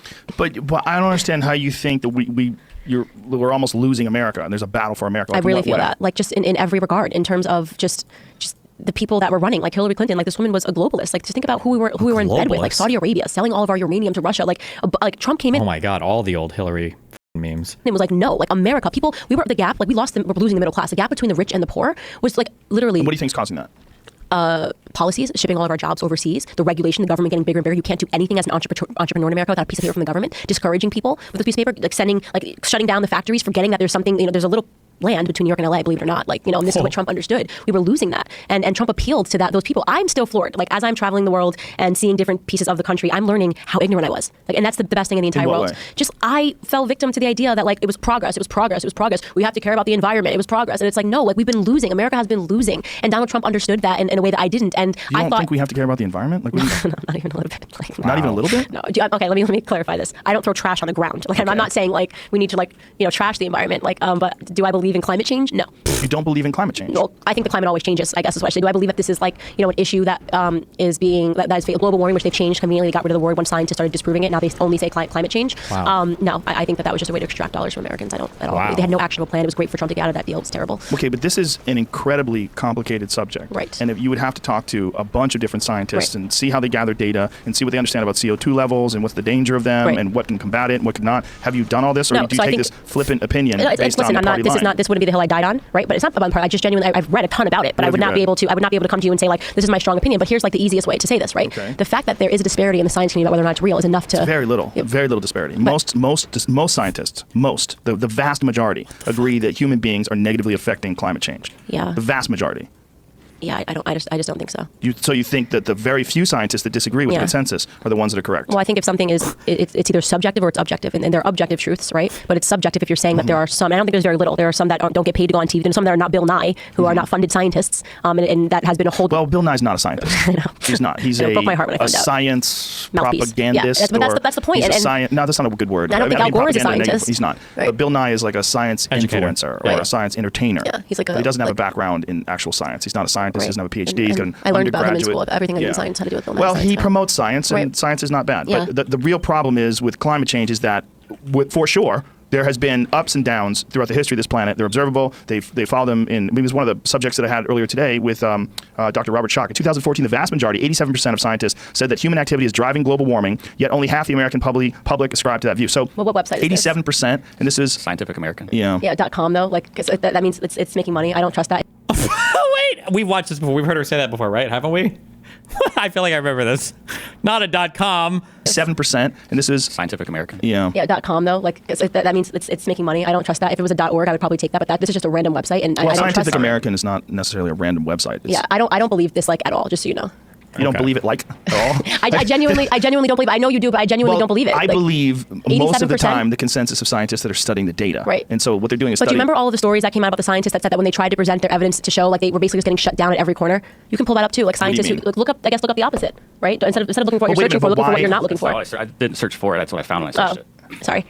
Yeah, Yeah, look up. But look this up- is my question. yeah. Why are you so sure? This is a No, because what you just said. Because what you this just is an said. extremely Yeah. complicated subject. And it is. I said I am not so sure that I would die on the hill for it. Mm-hmm. My opinion right now, and is just that it was a means, because forget the fact of whether you believe global warming is real. Let's say it's 100% real. Let's say we know fact it's real. Is there a way? Well, let's be clear. Yeah. Global warming, climate change is definitely real. It's happening. Well, the question but is it why always is it happening? happened. Yes, it has always So happened. what are we? What is the real- climate change? Yes, the climate changes. It was different weather yesterday than it was today. my The God. climate is forever changing. Like that's the problem. That's not weather is not climate, but Is that people are making it seem like that's something weird. No, it's no, not that's unique. not. You're misrepresenting the issue. The issue is people think that human beings are exacerbating climate Right. change to the point where there's a tipping point. We cross over that tipping Right. point. We're going to deal with huge problems that could be corrected if we act now and put a lot of funding bang into climate control. Okay. And this is what Howard Bloom was on talking about a few days ago. He was talking about that the real future involves the technology of climate control, and that what we have to be really careful of is letting it get too far where you can't ever stop it and pull it back. This is what scientists are warning about. This is why they want emission standards. This is why they want to figure out how to get people to be aware of the fact this is a real issue. Now, irregardless, human beings, if they never existed, the Earth has constantly gone through cycles. The question is not whether or not the Earth has gone through cycles of cooling and warming. Right. The question is, are we exacerbating that? How does he understand this with so much nuance now, right? Remember before with Jordan Peterson, he was like, yeah, or I don't know if it was with Jordan, or I'm sorry, I don't know if Jordan said this or if Joe said this, but he was like, yeah, we're actually in the middle of a cooling period, or we need more carbon right now. We don't have enough, or like, this is true. The Earth goes through cycles. The question isn't, it's exactly as he just said. And it was even said quite eloquently. The issue isn't whether or not we're in a cooling phase or a warming phase. The issue is human activity exacerbating whatever phase we're on in a dramatic sense? That's the question. That's true. And that's understood with a level of nuance even that I... Human beings, if they never existed, the Earth has constantly gone through cycles. The question is not whether or not the Earth has gone through cycles of cooling and warming. Right. The question is, are we exacerbating that? The vast majority of scientists say we are. Okay. Now, this could negatively impact all sorts of coastal cities. This could be a gigantic problem. This is not like propaganda that's drummed up by some sort of big business that seeks to make money off of this, or some sort of a Well, they were making money off of it. Al Gore might have made some money off of it. No, but like who's making the money off agreement that of we were in, they were that was like the amount of money that America was losing. But here's what I was going to ask you. Oh my so God. let's Wait a minute, the amount of money America was losing? Who was in America? the Paris Agreement. This is the reason why we wanted to get out of the Paris Agreement. But that's why I wanted to get to. So let's say we all agree that global warming is real. I don't believe it's real. Okay, so I can't sit here. But here's the question. But why have a belief? What do you mean? Why have a belief as to whether or not global warming is real or not real? Because if I just find that when things you don't you're understand correct, the science. you're correct. But why have a belief in it? Right. So it's not a belief. It's not a belief in it. I don't believe in it. But that's what I'm saying. But you have a belief that it doesn't exist. Right. I personally think that this was just the fact that it was presented to us by Al Gore, and it's not presented to us just by Al Gore. Right. Al Gore made a film, right. and he's been called like the first green billionaire. Yeah. How does he? It's such a level of nuance. What the fuck? What the fuck? A shitload of money off of that. And he flies in his private plane because he's so worried about the emissions. Okay. That is hilarious. Yeah, there's something hilarious about that. All of the people that are telling us. But he's a fucking politician. Right. You know, there's grossness to all that stuff. Right. And that's what worries me. So my question is, let's say that it's real. Okay. Let's just assume, like that's the best way to have the debate. Let's say it's 100% real. Okay. Do you feel that you have found in your research that there is something that human beings can do that would change this all around? It's possible, yes. One of the things that they're figuring out how to pull carbon out of the atmosphere and even possibly reuse it. There's all sorts of things that people are trying to do. I mean, we had, what was the young man who made that device? Boy on Slot. He figured out a way to make this device that pulls plastic out of the oceans. They're figuring out a way to... That's important. Yeah, there's a lot of... well, because plastic just can't, like, over time. But that's what I mean. Like, so when I say that I'm, I like how she has to do the plastic thing. I'm guessing, even 6 years ago, people were obsessing over the microplastics stuff. So the plastic thing she has to believe in because microplastics in your balls or whatever. But the climate shit is cocked and lame, but yeah. Believe in recycling. Like I'm not like a person that's like this is. But the idea that the government is just going to take trillions of dollars because we're in some agreement where we're all agreeing that we should do something is useless. And look, from the stuff like there's obviously a lot of debate here. And as I said, like I'm not so. The one thing you always find with me is I'll never pretend to be so educated on something. Like I'm not going on college campuses talking about global warming. I don't do that. Right, but why are you saying that you don't think it exists? I just. But she'll say I it don't on know. Joe Maybe because it got Rogan. so. Maybe because it got so politicized. Studies into scientific agreement on human-caused global warming. And look at all the studies. It's between 100% and 91% at the lowest. 91% of one of the studies from 2014. This is the Union of Concerned Scientists. Yeah, they almost. It's a pretty broad consensus. Who are they? Oh my polling? God! Is it the people that are a part of this? That's a good question. That's what I'm asking. It's just numbers can 306 scientists to confirm over 97% of climate scientists agree, and over 97% of the scientific articles find that global warming is real and largely caused by humans. Right. So my question to you is, if you want to step outside of the scientific consensus, which is vast and involves 10,306 scientists, and just say, I don't believe in it, even if you're right, you don't have enough information to say that. Right. No, you might be correct, that's why I said that's the but whole you're point. saying you don't believe it. I don't believe. I would have to have someone sit down and convince me that it was real. I personally don't believe it. That's okay. It's good to start at a place of not believing something. No, it's not. You think you should start with believing everything. No, it's not believe either or. Not believe yes, not believe no. Yeah. But don't say you don't believe. Yeah. Learn about it. Yeah. Learn about it and then have an opinion. But you're stating this opinion without having any real understanding of what climate science is. But that's exactly what an opinion is. I'm not going, like I said. Listen to how different also, right? Notice that this is hearkening back to something that we just saw a few days ago about the are you an expert thing. Now, or in this time, Joe Rogan was very concerned with expertise and credentials, right? You don't know anything about this. Why would you even have an opinion on this? Why would you have any belief whatsoever or publicize it if you're not studied on this at all? Like, you need to talk to a variety of experts. But then with like Dave Smith, it's just like epic and who cares if you know anything at all or whatever is, who cares? Like, yeah. if you said that, Candace, you went on to 10,000 college campuses and you said that global warming wasn't real, then we'd have a problem. You and I just having a conversation. Yeah, but why have an opinion on something that you don't have data about? This is my question. Like, I don't necessarily have an opinion on climate science. I really don't, because I don't know much about it. But what I do know is that what I've read is that the vast majority of people who study it are in agreement that human beings are affecting it. Just my recall on a lot of things I read, and this was a while ago, so this is what... Imagine how much different the country would be if we would have kept this Joe Rogan through COVID. Like, holy fuck. Right, when I first formed my opinion on not believing this, I read a shit ton of articles. Can't recall the data because, like I said, this wasn't something I was super passionate about. It was like somebody posted something, and then I went on like a tear reading about it. But it was essentially just noting that in a lot of these studies, like when you go and if we had time to sit down and really pull this up, they're polling, 10,000 scientists that are within a community that is like these .orgs. Do you believe in everything that MediaMatters.org puts out for statistics? Right, that's a political arm of the Democratic Party. Talking about a different subject. I know, but Media Matters is not a scientific research institution, but like it's a totally different thing. I don't know, Media Matters institution, but like I'm guessing it's a totally different thing. Like, but politics versus science. Also, wait, I thought .orgs meant it was real science. Are we changing our mind now? So not all .orgs are real science. But this has been politicized. That's the thing. Science has been politicized. Yes, it has. Global warming in particular has been politicized. 100% it has been politicized. Right? That's the whole reason I fell down this dark hole one night reading about it. And I was like, you know what? At the end of the day, I don't really care. It has been politicized, but I think that's also maybe why you're saying you don't agree with it so quickly. Right. Because it's an ideological right-wing point. Right. Is that global warming isn't real. Right. If you're one of those people... Like, he's even... Like, this is such a surprising level of nuance. He's even capable of saying, like, what did he say before? You could be right, but you still shouldn't speak on it because you don't even know if you're right. You don't even have information to say. Or, yeah, maybe it is politicized and some people are assholes about it. That doesn't mean we should automatically just reject everything about it, right? Like, people that think global warming isn't real, you're almost always on the right. Right, and that's fine. But I'm telling you that, like, again, I didn't do a deep dive on all of this because I read about it because it was at a forefront of discussion. So I read about it all night, and my conclusion was that they started pulling up all of these studies on the person that did this, and I did a deep dive on, and they started showing how like these community of scientists were in fact somewhere behind that .org or someone that was being funded. So to me, the issue got too politicized for me to believe that global warming was something that was going to wipe out the world. Now, scientists get funded. That is a fact. Yes. But that doesn't mean that the funding affects the scientific research and the data, which they all agree on. And this is universally across. Oh my God! Like he even understands that? How does he know this? Wait, how did Joe Rogan actually understand like scientific funding? This is true. You do get funded by a variety of sources. Just because you get funded by a thing doesn't mean that thing dictates your opinions, though.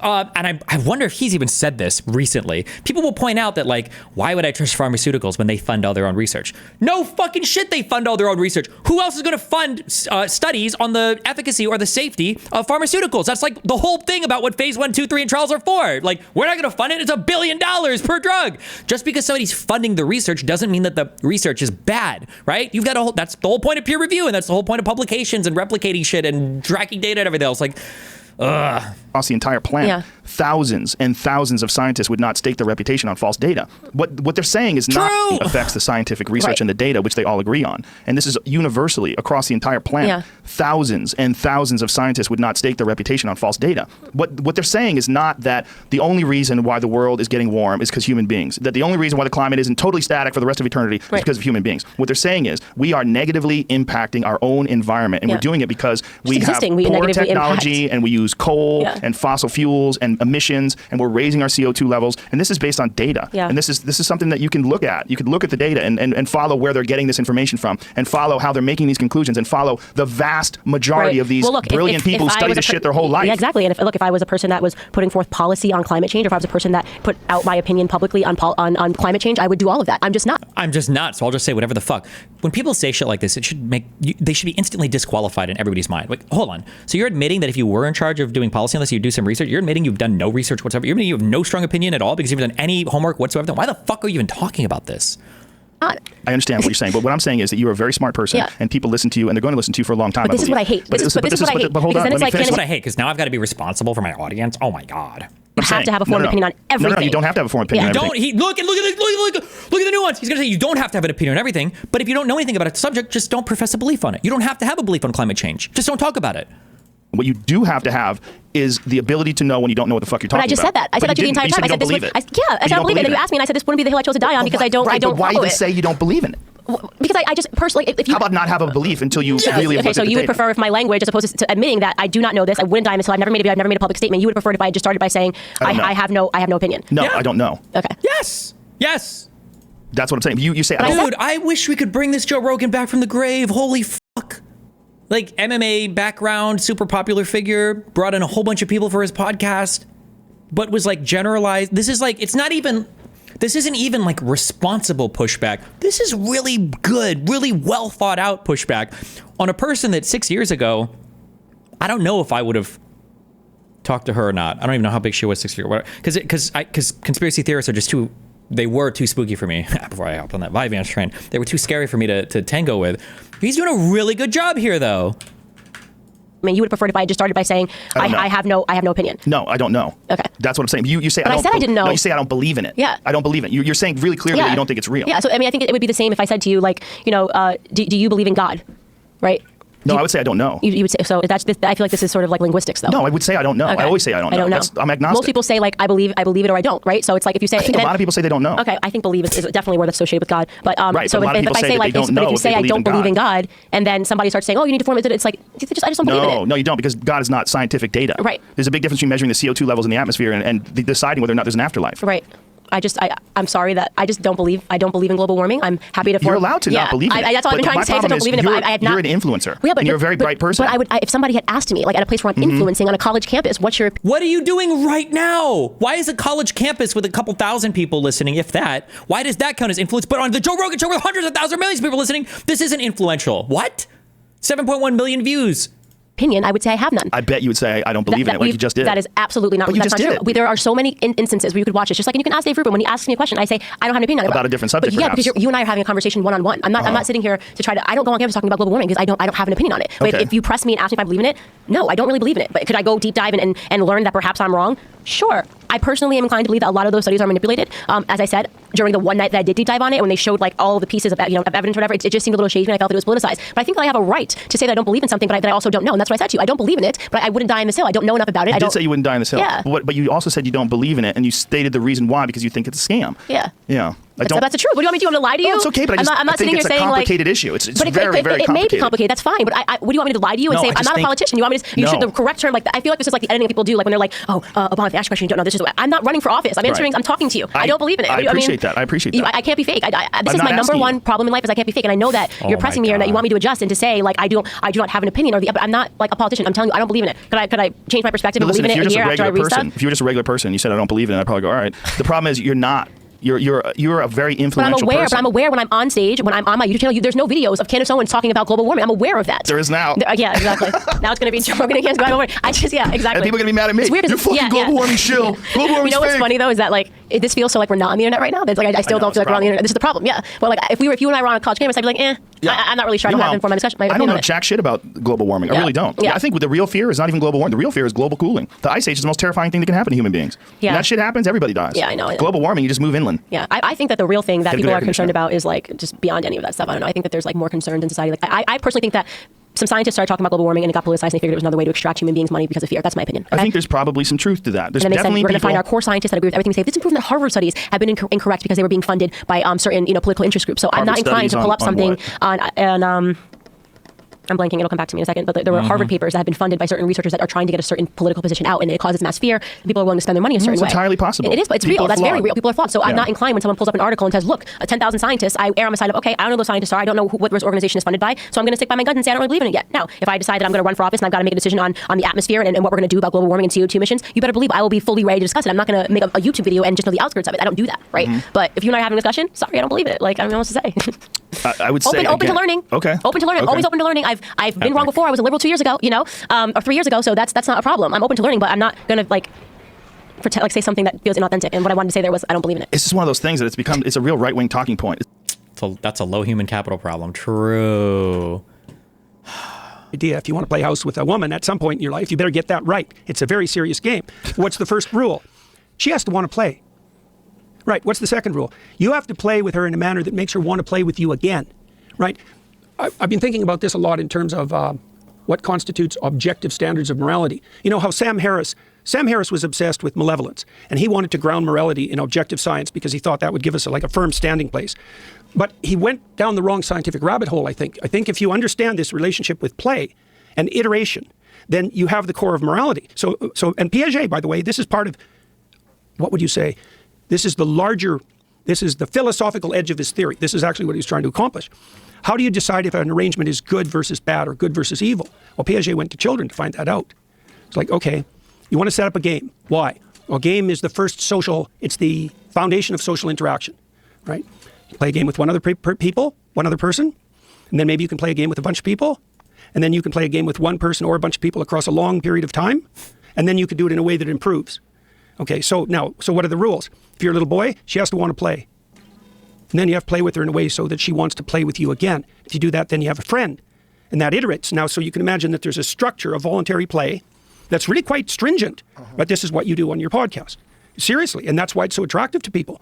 And that's the core of what you might call objective morality. Wow. It's like there's a very limited number of ways to offer a game that someone else wants to play, and then there's a very limited number of ways to play that game so that they want to keep playing with you. And then you could, if you add that additional constraint of improvement across the games, you've got the straight and narrow path. That's crazy. And then it's marked by, we're really trying to do this at ARC.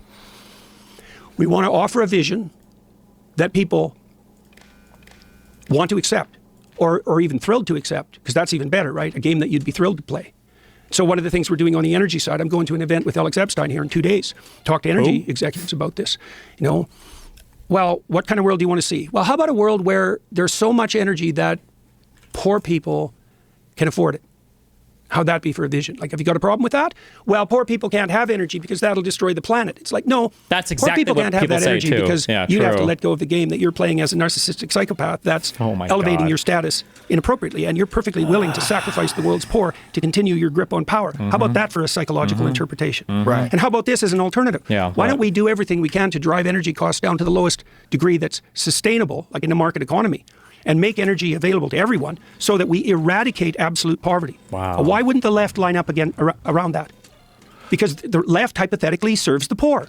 It's like nothing serves the poor better than an ethos first. We've got to get that right because we're also interested in getting the story right. But after that, on the material side, there's nothing more important than but can I cheap stop energy. you for a second there? I don't think people on the left are getting that message. I don't think they're hearing that this is exactly what third world countries need, is a reliable source of energy and industry to elevate themselves out of poverty. They're not. They're not getting that, but it's not the problem of the people that are on the left, like the general followers. Well, it might be a problem that's facilitated by the psychopathic fringe types. Like, look, I think It's not offered to them, is my point. Yeah, the question is why not? And the reason is, like, this is part of you talked to Lomberg, right, to Bjorn. And Bjorn's pretty good on this, or very good on this, I should say. Yes. To give him credit. And he would like to see a world where, and he's part of ARC, he'd like to see a world where we make energy abundance a top priority. It's probably the only way you're going to pull third world countries out of dire poverty. Well, it's also, as far as I can tell, the only way that you pull them out of environmental catastrophe. Right. Because if you want to produce an environmental catastrophe, a true environmental catastrophe, how about a 3 or 4 year famine? So that everyone there kills all the animals, for example, or dies. Right. So we also know that if you get people above $5,000 a year GDP, then they start paying attention to long-term environmental sustainability because they don't have to scrabble around in the dirt for their next meal. So then we could say, well, how about we have a future of sufficient abundance so that no one is deprived of energy or opportunity for their children. Right. Well, that sounds like an invitation. Now, if you hate people and you think the industrial enterprise is a stain on the planet and that we're viruses or cancer on the planet, then you're going to have a problem with that. But my sense, too, is that if we had enough energy, we could make all the deserts bloom. I was watching a video on pollution in India about the amount of garbage that gets thrown in rivers in India. And it was so funny that they're talking about pollution in India and how bad pollution in India is. But that NASA thing that they brought up earlier, neither of them have read it. Right? Because in the NASA thing we read earlier, the major greening contributors were China and India. Interesting how that works, huh? Staggering. Just staggering to watch that somehow or another because the population is so large and there's so many poor people and there's a lack of hope, whatever it is, they're just throwing their garbage in the rivers. And the rivers are just overwhelmed with garbage. If there's ever like a symbol of people that have been led the wrong way, like bad leadership, bad planning, bad underlying story, everything.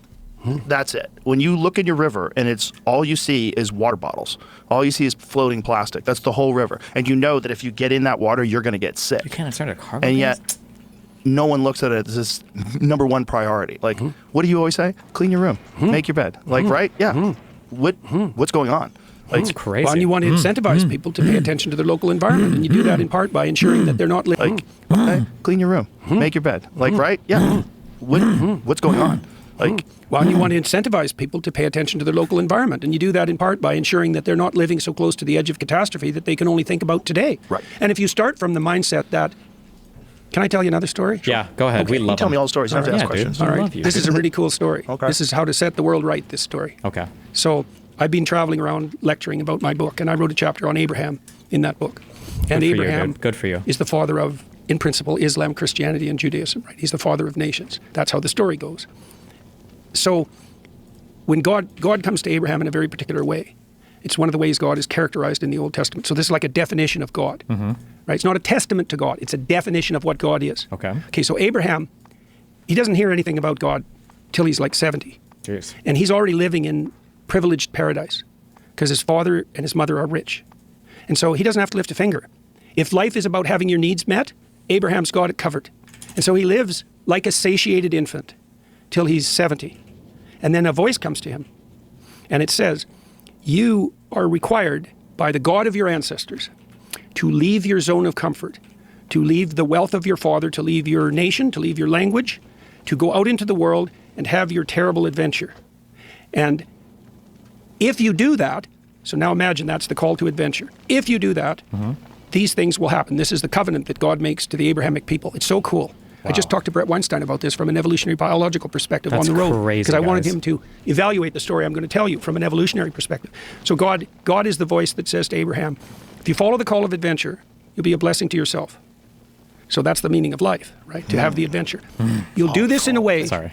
Yeah, because the adventure is compelling. Responsible romantic adventure is the most compelling pathway, right? And if it's intense enough, it justifies the suffering, right? It's a reason to get up in the morning, even if you're in pain. Okay, then he says, there's another thing that'll happen too, which is that your name will become known among your people for valid reasons. So that's that Okay. genuine reputation that we talked about. So if you follow the pattern of adventure properly, you'll be a blessing to yourself, and your name will become known among your people for valid reasons. Based. So that's a good deal. Yeah. You'll do this in a way that will maximize the probability that you'll establish something of permanence or even eternal permanence. So Abraham is offered, if he accepts the call and makes the proper sacrifices along the way, God says your descendants will outnumber the stars. So he establishes the pattern of fatherhood that best propagates down the generations, which is the same as following the pathway of adventure. Then he says, you'll do this in a way that will make sure no one can stand before you, right? So that if you adhere to that adventurous spirit and you propagate it, all enemies will either be converted into friends or flee before you. Wow. And then you'll do it in a way that brings abundance to everyone. And so now, Matt, this is the question I'd ask Brett. So imagine this. So imagine that we have an instinct in us, or a divine voice, I don't care which of those you use, an instinct within us that calls us to develop, right? That puts us on the edge. And that's not... The right wing realized that they lost the culture war on pollution, so they pivoted towards critiquing the aesthetic of filth rather than the things that actually devolve into the worst consequences. The same as looking for infantile satiation or the gratification of our needs. It's genuinely this call to expand yourself and to be on the edge and to develop. That if you did that, to follow that instinct, then you'd be a blessing to yourself. Your name would become known among your people. You'd establish something of permanent significance. No one could stand before you, and it would bring abundance to everyone. Right? And then in the Abrahamic story, what happens is that as Abraham accepts that, goes out in the world, and then he has a series of adventures, each of which requires a more complete sacrifice. Because as you develop, under the influence of this call, what you're required to do is to live more carefully in accordance with your expanding domain of opportunity. And that's the pathway forward. So I asked Brett about that, because this is different than the selfish gene idea, right? It's like there's an instinct within us that calls us to develop, that pulls us out into the world. And if we follow it religiously and we make the proper sacrifices along the way, then those 5 things will happen around us. And that speaks of a concordance, which has to be there. It has to be there between the spirit that develops us and the pathway that brings maximal benefit to the natural and the social world. And I can't see how that can be the case. If we're adapted to the world, that has to be the case, right? It has to be that if we follow the instinct that would best put us together psychologically, this quest, this adventure, that would also be the spirit that set the world in order, right? And that spirit, that whole thing, that's what's defined as God in that particular story, right? That's crazy, Chad. Well, I can't see, the alternative is preposterous, right? The alternative is that we don't have an instinct to develop, and you know that's wrong. You just have to watch children, and you know that's wrong. You just have to watch yourself. That's goofy, and guys. the curiosity that you have and the desire for novelty and for learning, you know that's there. That's what you followed to make this show. Definitely. And so the alternative is that instinct doesn't exist. Well, that's a stupid theory. Or what brings you into the world is done at the expense of other people in a way that won't enhance your reputation, in a way that has nothing to do with anything permanent, right? Then it would be sort of you against the world. That would be like a power orientation. You can get your way in the world, but you have to manipulate, you have to lie, you have to use compulsion, you have to use fear. You can't just rely on the quest, say, or your adventure. And I think you can. I think you can. I think you better. Or else. There's that too. Any children watchers in here? Because you're talking about tyrants, right? And you're talking about people of extreme power and how that corrupts. And in that case, there's a large percentage of those people that are violating all those things that you said. Because they do manipulate and they do rely on fear. Like, well, you know, Nietzsche was an advocate of the will to power, right? So you can imagine that there's a variety of potential motivating forces, and one would be hedonic pleasure. That's the golden calf worshippers, by the way. So that's just short-term hedonism. And that doesn't work. And by work, I mean it doesn't iterate socially. It's like if it's all about you and what some women you wants now, first of all, that's not going to serve you well tomorrow. And I don't want to be anywhere near you. Like you're literally an overgrown 2-year-old. And that gets pretty ugly by the time you're 40. So the whole golden calf thing, no, that's just off the table. But isn't it kind of celebrated amongst certain high achievers, particularly in the business world, like that hedonistic, sociopathic drive? That's why a lot of business leaders are sociopaths. On the ledger. Yeah, well, I don't know if that's exactly hedonism. Greed is good. That's Wall Street, right? That's Michael Douglas, right? Greed is good. Yeah, well, okay, let's delve into that for a minute. Okay, so I'm not advocating. I know you're not. I know you're not. Why no? Why no? You can turn to hedonism. You can fall into nihilism. You can turn to hedonism, or you can turn to power. Okay, this Abrahamic covenant, it's different than power. It's adventure. It's romantic adventure, actually. Right. That's not the only definition of God in the Old Testament, by the way. There's something deeper than that it refers to. So those are the options. Now you said, don't the achievers, you know, who are stacking up numbers, it's like they found a way forward to attain status, but they've fixated on an element that shouldn't be fundamental. They're not trying to store up the treasure in heaven. Mm-hmm. They're trying to store up the treasure on earth, and that's better than not doing it. See, this is another thing we need to understand, because I've spent a lot of time, for example, trying to figure out why people are attracted to Andrew Tate. And I know why they're attracted to Andrew Tate. Why? They'd rather be Andrew Tate than an incel. Oh, and they're right. True. Right? It's best to give the devil his due. Like if you had to choose between being kind of flabby and unhealthy and you don't want to be that resentful guy. And in your basement looking at pornography, hating women porn? Because all of them reject you all the time and you deserve it. Whew, and you're ineffectual and the future looks pretty damn gloomy. And then you see Andrew Tate, who's a god, tough and hyper masculine in an almost manner that's almost a parody, and wealthy and famous and apparently has women at his disposal with a fair bit of stress on the idea of disposal. Mm-hmm. You think, well, I'd much rather be him than me. That's the incorporation of the shadow from the Jungian perspective. It's like, it's right. And you think about the number of men that are incels. It's crazy. We think about men. We have no idea what the number is, but it must be high. Also, if they get rejected a lot, they associate women with pain. Yeah. And then they get angry at those women because those women cause them pain. Like, it's just very simple equation. Okay, hold on. What's next? This is boring. What do we got? 2 hours, 35 minutes.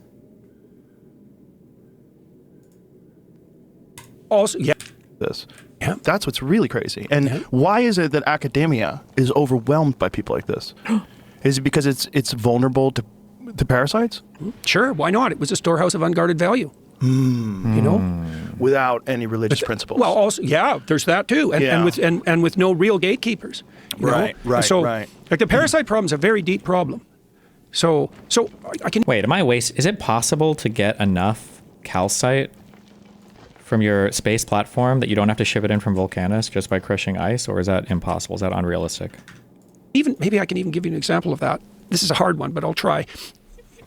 In the Pinocchio movie, this also happens in Jonah, the story of Jonah. Okay. Remember, Geppetto ends up in a whale. What? It's like, what the hell? There's no explanation for that in the story. It's like he's out looking for Pinocchio, and now he's in a whale. Fucking whale. Well, a whale is a giant carcass, right? And so when something dies, its spirit, what would you say?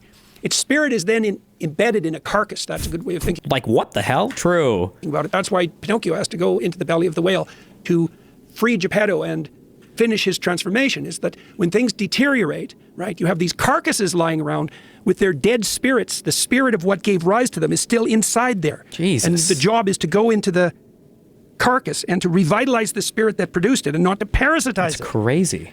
Right. Boy, I don't know how you got that out of Pinocchio and the Whale. Well, it's You're just not thinking on his level. Wow. You're not thinking on his level, Joe. Geppetto ends up languishing in the whale. Right. Right? So imagine that there's a spirit in the universities that gave rise to these great storehouses of value.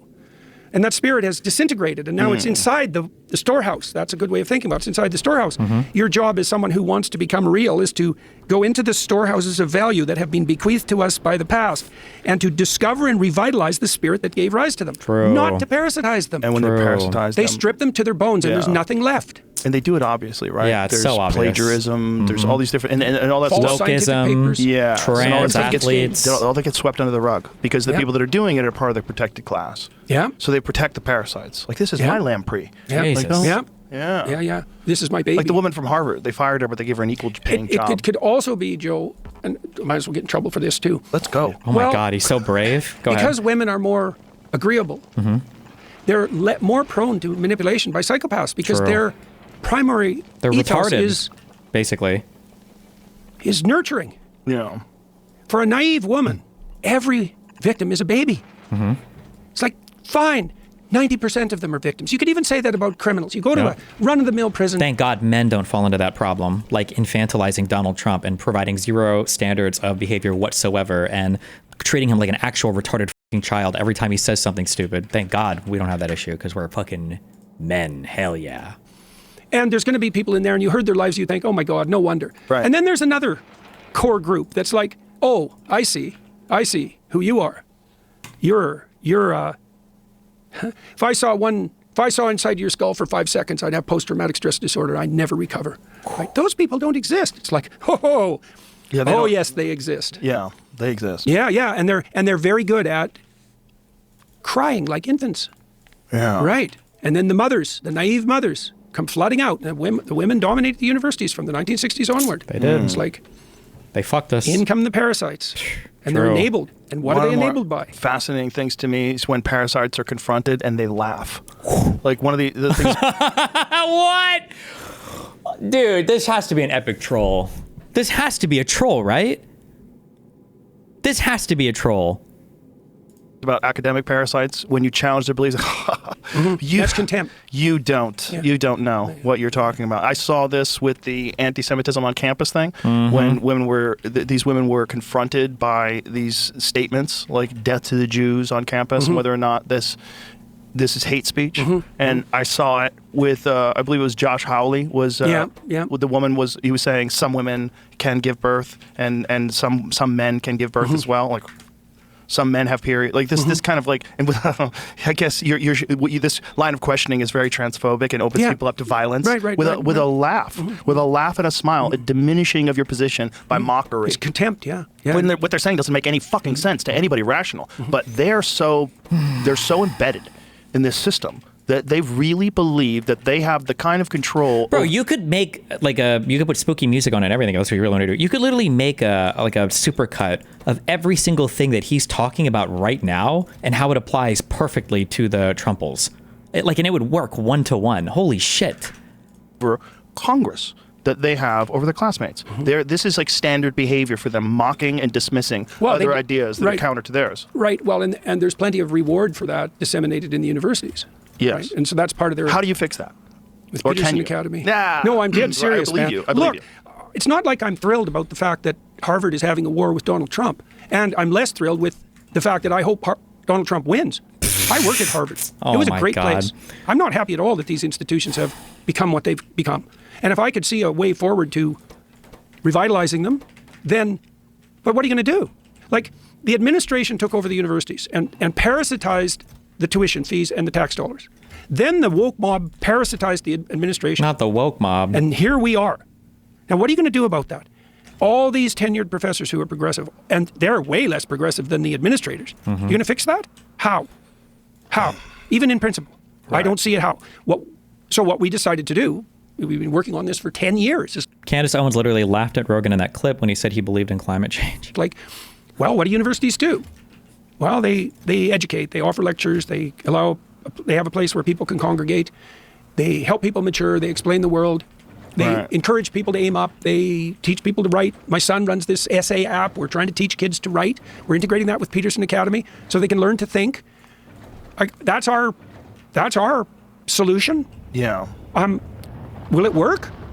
The world's a pretty dynamic place. It's working real well at the moment, and Well, people need some sort of an alternative to that system. If you recognize what that system is, especially if you're participating in it and you're opposed to all of it and you're trapped in it and it is it's vital to your success that you accept some of it, how else can you get through?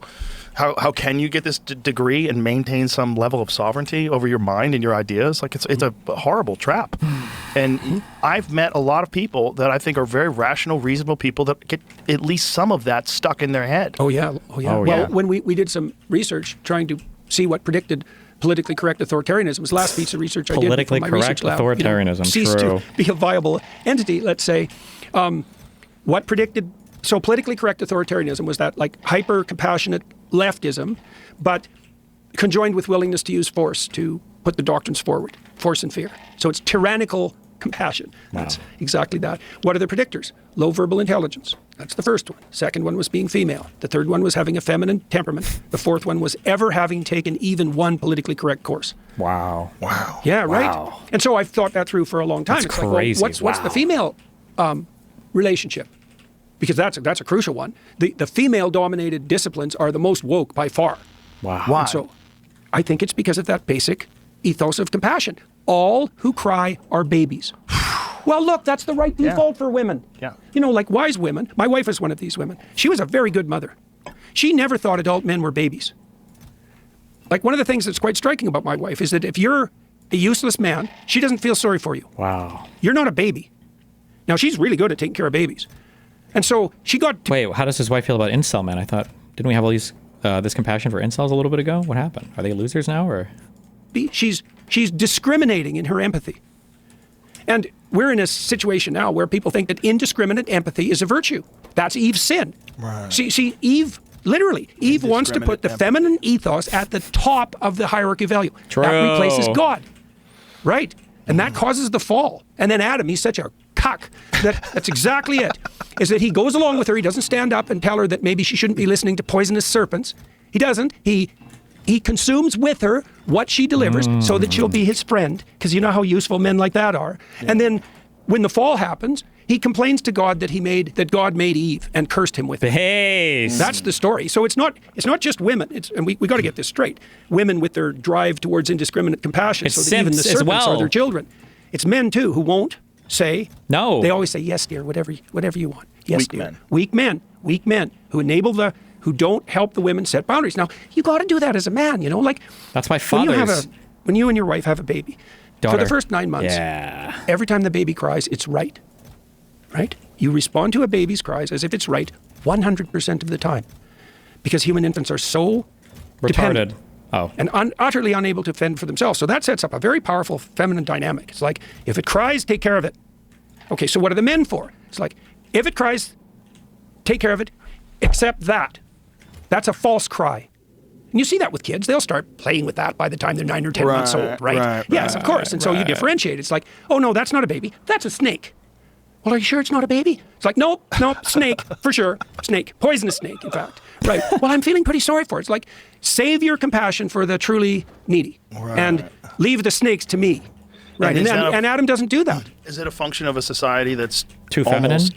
I want to say too feminine, successful and empathetic, and there's too much abundance. It's too much women you have voting. This is why women voting ruins everything, by the way. Look, no, but you have more parasitical behavior. Right. Why? Well, everyone's got pretty comfortable because we've been in a high-trust society for a long time. It's like, oh, everybody's trustworthy. It's like, no, Stupid. A few people in a few countries are trustworthy most of the time, and that's really hard. Right. And there's stringent preconditions. Right. So everyone's trustworthy. And now there's all these piles of wealth lying around everywhere. Check the next timestamp. Let me get a parasite dream, especially when it's unguarded. Yeah. And so it's enabled by the women and unguarded by the men. And both are at fault, right? And that you see that in the Genesis account too. It's like Eve clutches the serpent to her breast, but Adam fails to help her distinguish. Plenty of these parasitic men as well. Oh yeah, they're the worst. They're the worst. Men cry victim and look for sympathy from women. Yeah. There was a famous a serial killer who did that. The lawyer, Ted Bundy. You know what his trick was? He had a VW, if I remember correctly. he had a cast that he could take on and off. So he put his hood up. Maybe it wasn't a VW. He put his hood up because his car didn't work. And he did it around places where he knew there were young women. And then he'd entice them to stop because, well, poor Ted, because he's crippled and his car doesn't work. And then, and then the woman learned very painfully the difference between a monster and a baby. Right. Brutal. He was a bad guy. There are some bad people. And a fair number of them like to dress in women's clothing, let's say. Yeah. Yeah. But that's really uncomfortable for people if they have this idea that's embedded in their consciousness about what's going on, to accept that reality. Of course. It's, in fact, accepting that when that reality is thrust upon you unawares, you develop post-traumatic stress disorder, right? Because it's naive people who encounter malevolence develop PTSD. That's the pathway. Yeah. So if you want to make your children susceptible to PTSD, like all these kids that are triggered by everything, right, make them extremely naive and then let them encounter malevolence, right? Because you're supposed to teach them to handle serpents, right? Right, to identify them and handle them. And that means they have to learn about the nature of the world. And the girls to differentiate between snakes and babies. Yeah. Right. And babies and men. And the man who worms his way into your dreams because he's a dependent infant, he's a snake. Yeah. And your sympathy is wasted on him. Yes, there certainly are. Man, I tell you, those riots that used to gather around me, that was mostly 2017, before I stopped speaking at universities. Well, just as a heads up, if you care about anything related to being an incel or fucking women or anything else, this type of shit is actual radioactive, toxic incel creation material. If you are near a woman or talking to women and you ever bring out any of well, let me tell you about how feminism and feminine traits and women are actually the losers that are destroying society, this is the shit that will keep you an incel forever, okay? So careful, okay? If you believe these things, don't share them with other women, because holy fuck. Next thing is at 2:59.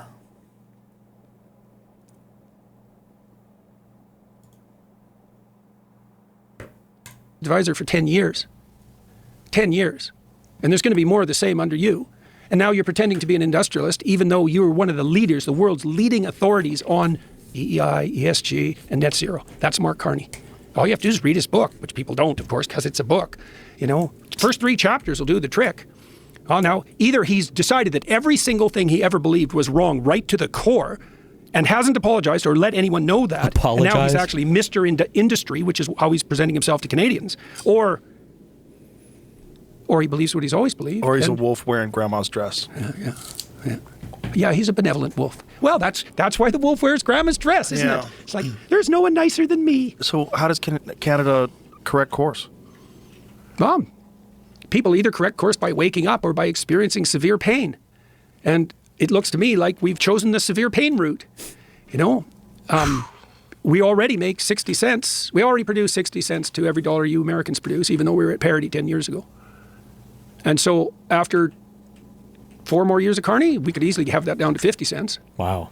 Spiraling housing prices. Well, don't worry, because Americans are also on our way to destroying our own economy too. So, we might get there.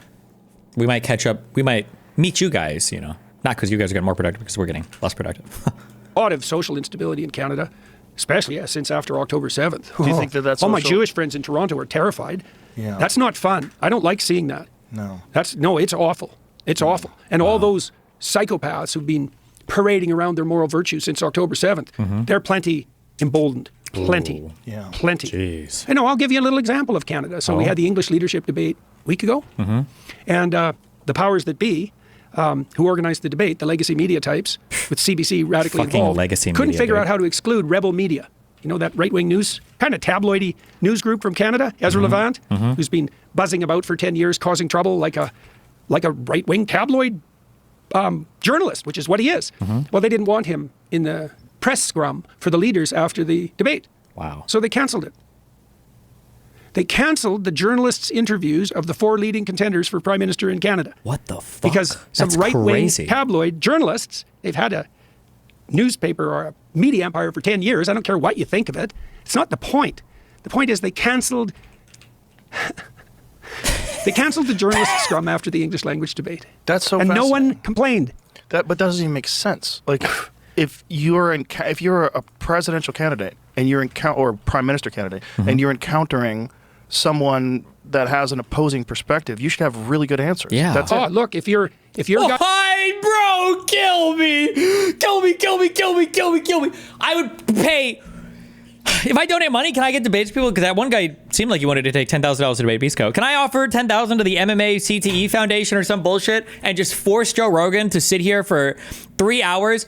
So you were complaining about people not answering questions on the media. Can we talk about Trump's and Caroline Levitt's behavior in every single press conference that they have? Hello? Really? guys leading, why ask questions? That's the legacy media in Canada. It's the CBC. Right. It's state funded, right? Right to the core. Right. My 1.4 God. Think about this, Joe. This is our bloody Think state about this, media. It's Joe. so funny. $1.4 billion in direct government subsidy and $600 million in federal advertising per year. Wow. $2 billion. Go to the CBC website on YouTube. That's crazy. You look at their last 20 videos. I'll guarantee that not a single one of them has more than Guarantee. 200 views. Right, which means the people who made the video clips didn't watch them. Jesus. Right.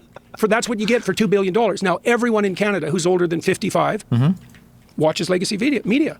Right. And Poilievre said he'd defund the CBC. So you can imagine they're not exactly covering him in a positive way.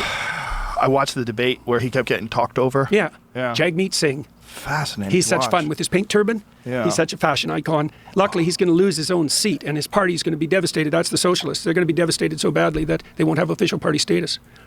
But it's incredible to watch that in Canada, where I've always thought at least your disc. Why did they actually cancel this? Hold on. After the French debate, there were scrums that happened afterwards. We are hearing from the Debate Commission that the scrums tonight have been canceled. So Karina Roman has some more details for us about what we know about this change of plans. Yes, Adrian, we just heard from the head of the commission, the debates commission, Michel Cormier. He just came into the media room. This is where all the media is, watching the debate and then filing their stories. He just stood at the mic at the front of the room. Everyone ran over to hear the official confirmation of what we had already been told for planning purposes, which is that the scrums with the leaders are canceled. The reason that they gave officially at the microphone was that they didn't feel that they could provide or guarantee a proper environment for the scrums. And this obviously comes on the heels of some unusual scrums last night and a situation last night that I know we've been reporting on, but also tension in the room and confrontations that were happening between journalists. And so once that started unraveling, we started to get word that this was what was going to happen. And of course, there was a scrambling to find out if it was true or not. We did get confirmation, but now we actually got official confirmation from the head of the commission that the scrums are canceled. So, Karina, do you know what happens now at this point? I mean, will there be an attempt by some parties to have scrums somewhere? What's the plan? That has not been confirmed, but obviously we've reached out to all the parties and are hearing word that some are interested in still doing some kind of scrum, but in a different location, perhaps not all together individually. And certainly if that goes ahead, different journalists would dispatch to those scrums, but we don't have confirmation of that. It's a fairly just last minute decision. I should tell you, Adrian, that when we were trying to confirm the rumors, we were obviously reaching out to parties. Some of the parties seemed to have heard the rumors and some hadn't. So in some ways, we were telling them what was going on. So they now have to scramble and see, can they find a location and figure that all out at this late hour. And so we need to figure out, and they need to figure out whether that can happen logistically. But if it does, for sure, journalists will go and ask questions and bring that to our viewers when we can. So, Karina, just one last thought, just because people at home may be wondering, why are people still there then? I presume people are just filing their stories and hoping somebody else is going to go to a microphone. I don't know how much hope there is, to be honest. I think people feel like they're pretty certain that that's not going to happen. Although there was an altercation between journalists at the microphone earlier. There certainly was one earlier at one of these media tables. And before that... An altercation? Does anybody have a video of that? What actually happened? Are these guys like fucking fist fighting or... There was another one because there is a lot of frustration with these scrums being canceled that cuts off access to journalists who want to ask questions on behalf of Canadians about what we saw in the debate, about points that were raised by the leaders, and now that isn't going to be able to happen, or at least not easily and not here. And so there is some blame being thrown around about whose fault that is to have created the situation and this tension that led to this situation. But yes, people still have stories to file in, whether they're digital or radio or television, and so people haven't made an exodus. So I saw this is a comment from YouTube and from DGG. From DGG, Destiny, the night before was the French debate, and Rebel got to ask more questions than others because they had more reporters there due to a court decision. And somebody in YouTube chat said, after the French debate, 2/3 of the questions were from Rebel News and True North. The questions were highly biased, not grounded with anything the debate talked about. A source with direct knowledge says the debate's commission's decision to cancel the scrums, not being able to guarantee a proper environment, was related to the Rebel, including Rebel staff, trying to interrupt and get on the air during a CBC broadcast that was live earlier tonight.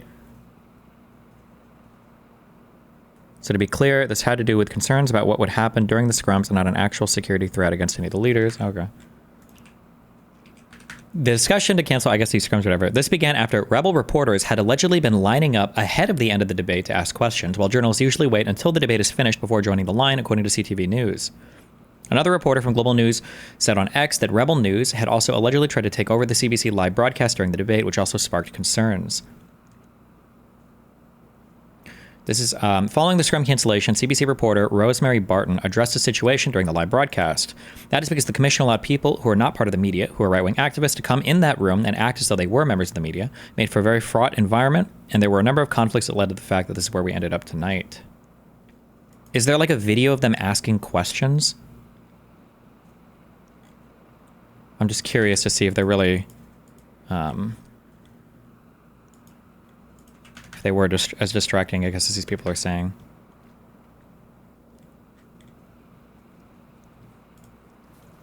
All right, so let's get back to the substance of what we did here. Well, can I just pick up on Karina, if I can? Absolutely. There are, just so people understand, there are a series of police officers stationed behind us to make sure that we remain safe and that the media get out safely. They were not altercations between journalists inside the media room, and there was no altercation between journalists that happened on David's set. These were right-wing people that publish their own agenda and websites who confronted journalists inside the media center, who confronted David on his set, who directly and personally confronted me inside the media center. These are people that the commission decided to accredit, and that is where we are now. The situation deteriorated quickly in terms of how those people were behaving inside a professional media center where you were supposed to be doing your job, and that has left us with no scrums and a strange security situation on a night where we should be focused on the things that you want to ask us about. It certainly didn't look like this last night. Point on that. We are inside a secure perimeter. Oh, okay. I don't know how true this is. I'm sorry. I'm reading this. I'm not super familiar. Okay, I'm giving a quick summary. I could be wrong. I'm giving the normal thing. So it sounds like in Canada, it sounds like you have your media people that register to ask questions, but you're also allowed to have these third-party advocacy groups that are allowed to register to come in and ask questions as well. And typically, like a third-party advocacy group is asking questions related to usually specific issues. So you might have a third-party advocacy group for like environmental stuff, to save porcupines, or for indigenous issues or whatever. And it sounds like what happened was, so both Rebel News Network, LTD, and a group known as For Canada, which is run by Rebel Media's Ezra Levant, they registered as third parties, advocacy groups as well. So they were able to get more of their media people in. And in an environment where normally you'd have some of these advocacy groups coming in and asking questions, they basically had subsidiaries of their company as quote unquote advocacy groups to come up and ask more questions as well.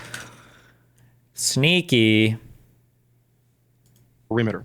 You have to go through screening process. When questioned if the fact that these groups were spending money on advocacy was considered, the commission's executive director said he didn't know that they had registered as third parties. I wasn't aware of that. Interesting. Just one point on that. We are inside. Somebody said, here's an example of questions that were asked.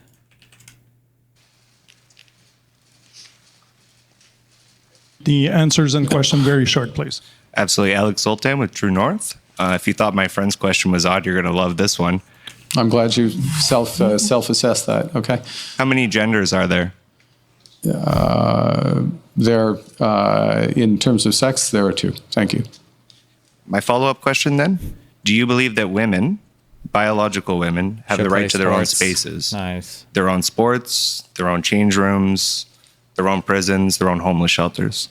I think we... So this guy's a representative from True North, which is another conservative media outlet. This is Canada. And that, as a general objective, yes. But we work in where we value all Canadians for who they are, and we'll continue to do so. Thank you very much. Thank you. Merci. Okay. Based. A secure perimeter. You have to go through screening processes that involve the RCMP. This set we were on, they came in with bomb-sniffing dogs, searched our bags to make sure everything was safe. That's to make sure the leaders are safe and everybody in here is safe. How does he not have a prepared answer for this? I mean, you probably should. I don't know what the media environment is like as much in Canada, but it sounds like, and I could be wrong because I don't partake in Canadian media, but it sounds like the MO for these types of debates is there are particular topics that they're organized on, and then after the debate, you'll have a media person, or you'll have people from the media come up and asking questions related to the topics or the subjects covered at the debate. But obviously, if you just have like media, other people there that are trying to push a certain agenda, they're just going to ask the things that they care about, right? Which sounds like it's atypical for Canadian stuff. That's what I'm making some assumptions here, but safe. And for whatever reason, the way this evolved throughout the day and yesterday, The Montreal police are here, putting up caution tape, escorting people out. And the leaders of Canada's 4 parties who were able to participate in this debate, because they, what was the phrase? Didn't feel they could provide or guarantee a proper environment. They're not going to take questions from journalists. And look, I know not everybody thinks it's all about us, but it is an important part of the ritual of elections and democracies and accountability. And it is part of the stress test that these leaders go through as they seek to lead this country, and spend your tax revenue and make laws, and some serious things being discussed here tonight about criminal justice and using the notwithstanding clause. These are all things that require a serious and mature debate, not financially motivated stunts. And this is where we've ended up in this election. With everything going on with Donald Trump and everything going on in this economy and everything going on in the world, this is where the national Canadian election debate has ended up. And it's just exhausting. And it is the end product of multiple. Fuck you, Canada. Now you guys get to suffer your shit media people. Stop deporting them here. Stop sending us your horrible media people. You deal with them. That's true. Fuck you, okay? Because all your horrible media people, like all your Jordan Peterson shit, you send them down here and we have to suffer them. Now you suffer them, okay? Years of rage farming for narrow political gain and financial benefit for a very small group of people who blew this up today. And Canadians, as a result, don't get one more rare opportunity to hear the leaders answer questions.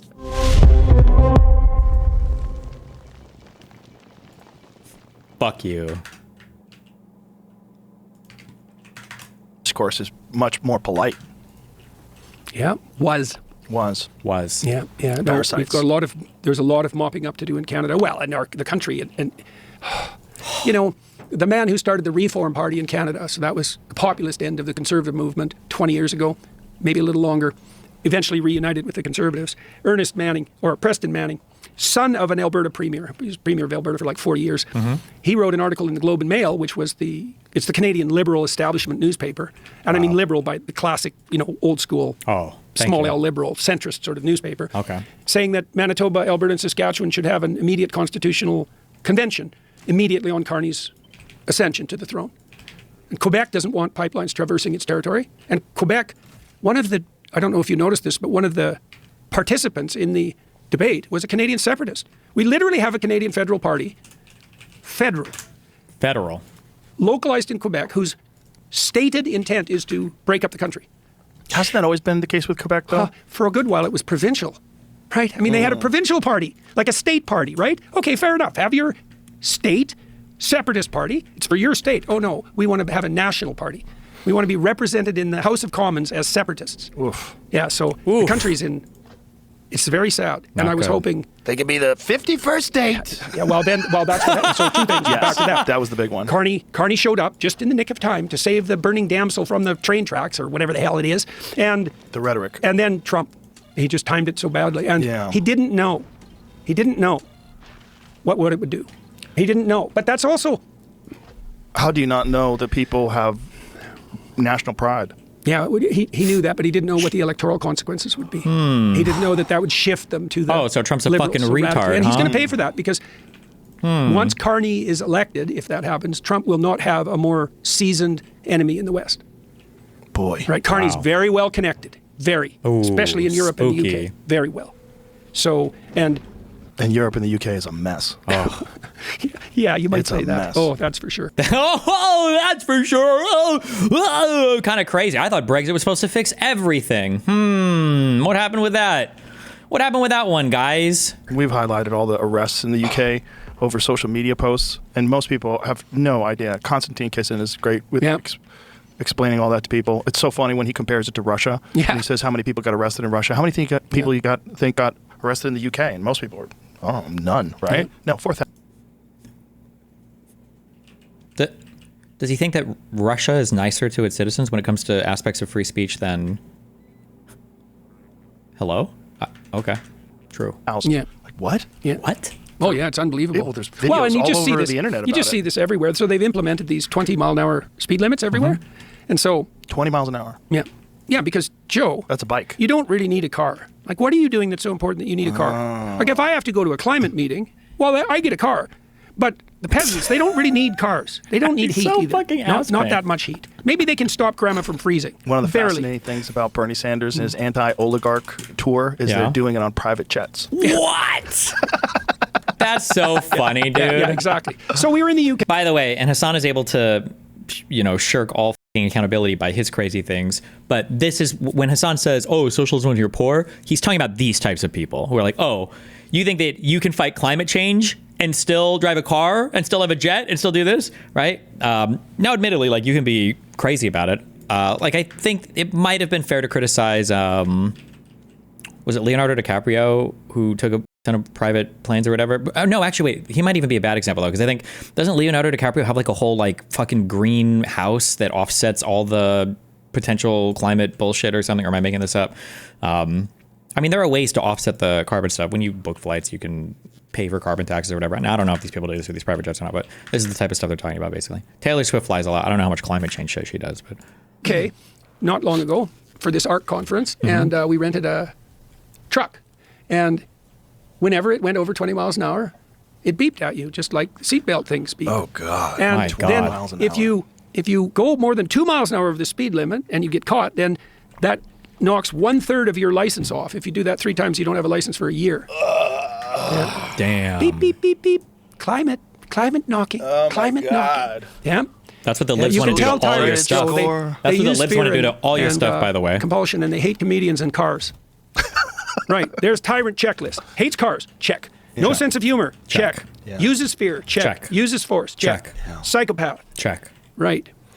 I hate to end this on a bleak note. Well, let's end it on a positive note. Okay. Okay. So what's positive? Young people are flocking back to churches across the world. Is it not fair to criticize people who preach about climate change, who take private jets and cruises and things that are inherently wastefully polluting? If it's like an unnecessary pollutionary thing, I don't know if that's even a word, pollutionary, then sure, probably. But like typically people that take private jets do so because traveling via ordinary means is just prohibitively encumbersome. Like usually they have like insane schedules or it usually comes down to like scheduling. Sometimes it can be like safety or security. The West. And more to the conservative churches. And the only thing we have to buttress us into the future against the Islamists and the Marxists and the nihilists and the hedonists is our return to our core traditions. Without that, our core traditions, and so that's happening, like Donald Trump. And in big numbers. And so that's really quite something.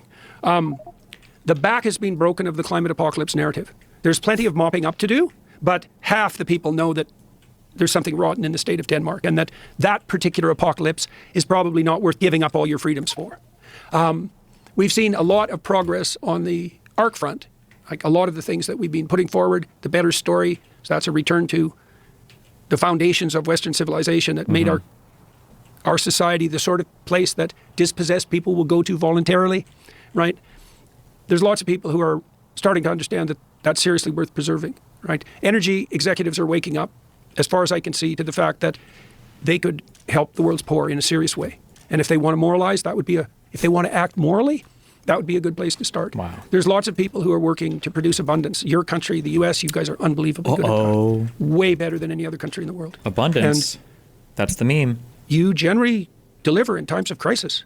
And you might just do that again. And then I would say underneath all that, you said you're pretty happy to encourage people. You're very happy when you hear that your show has been helpful to people. And there's lots of people who are consciously trying to aim up, and more of them all the time. And if enough people God, do that, I hope he cries once more. We please. won't need to learn through pain, and we can bring abundance everywhere in the world, and we can make the next 50 years an unparalleled success. And we need... What do we need? We need the faith and courage of Joshua and Caleb to do that. Of course, the future is full of giants and disasters. But if we aim up and we speak the words of truth that make good order out of chaos, then anything's possible. So, all right. Beautiful. Wow. That was always beautiful. Enjoy this. Always enjoy our conversations. I appreciate you very much. I appreciate our friendship. It's been great knowing you all these years and watching this crazy journey that you've been on. I'm glad you're doing great. Yeah, Joe. Same thing for you, man. Thanks a lot. And thanks for your help with Peterson Academy, too. My pleasure. It's been very helpful. All right. Much appreciated. That's beautiful, guys.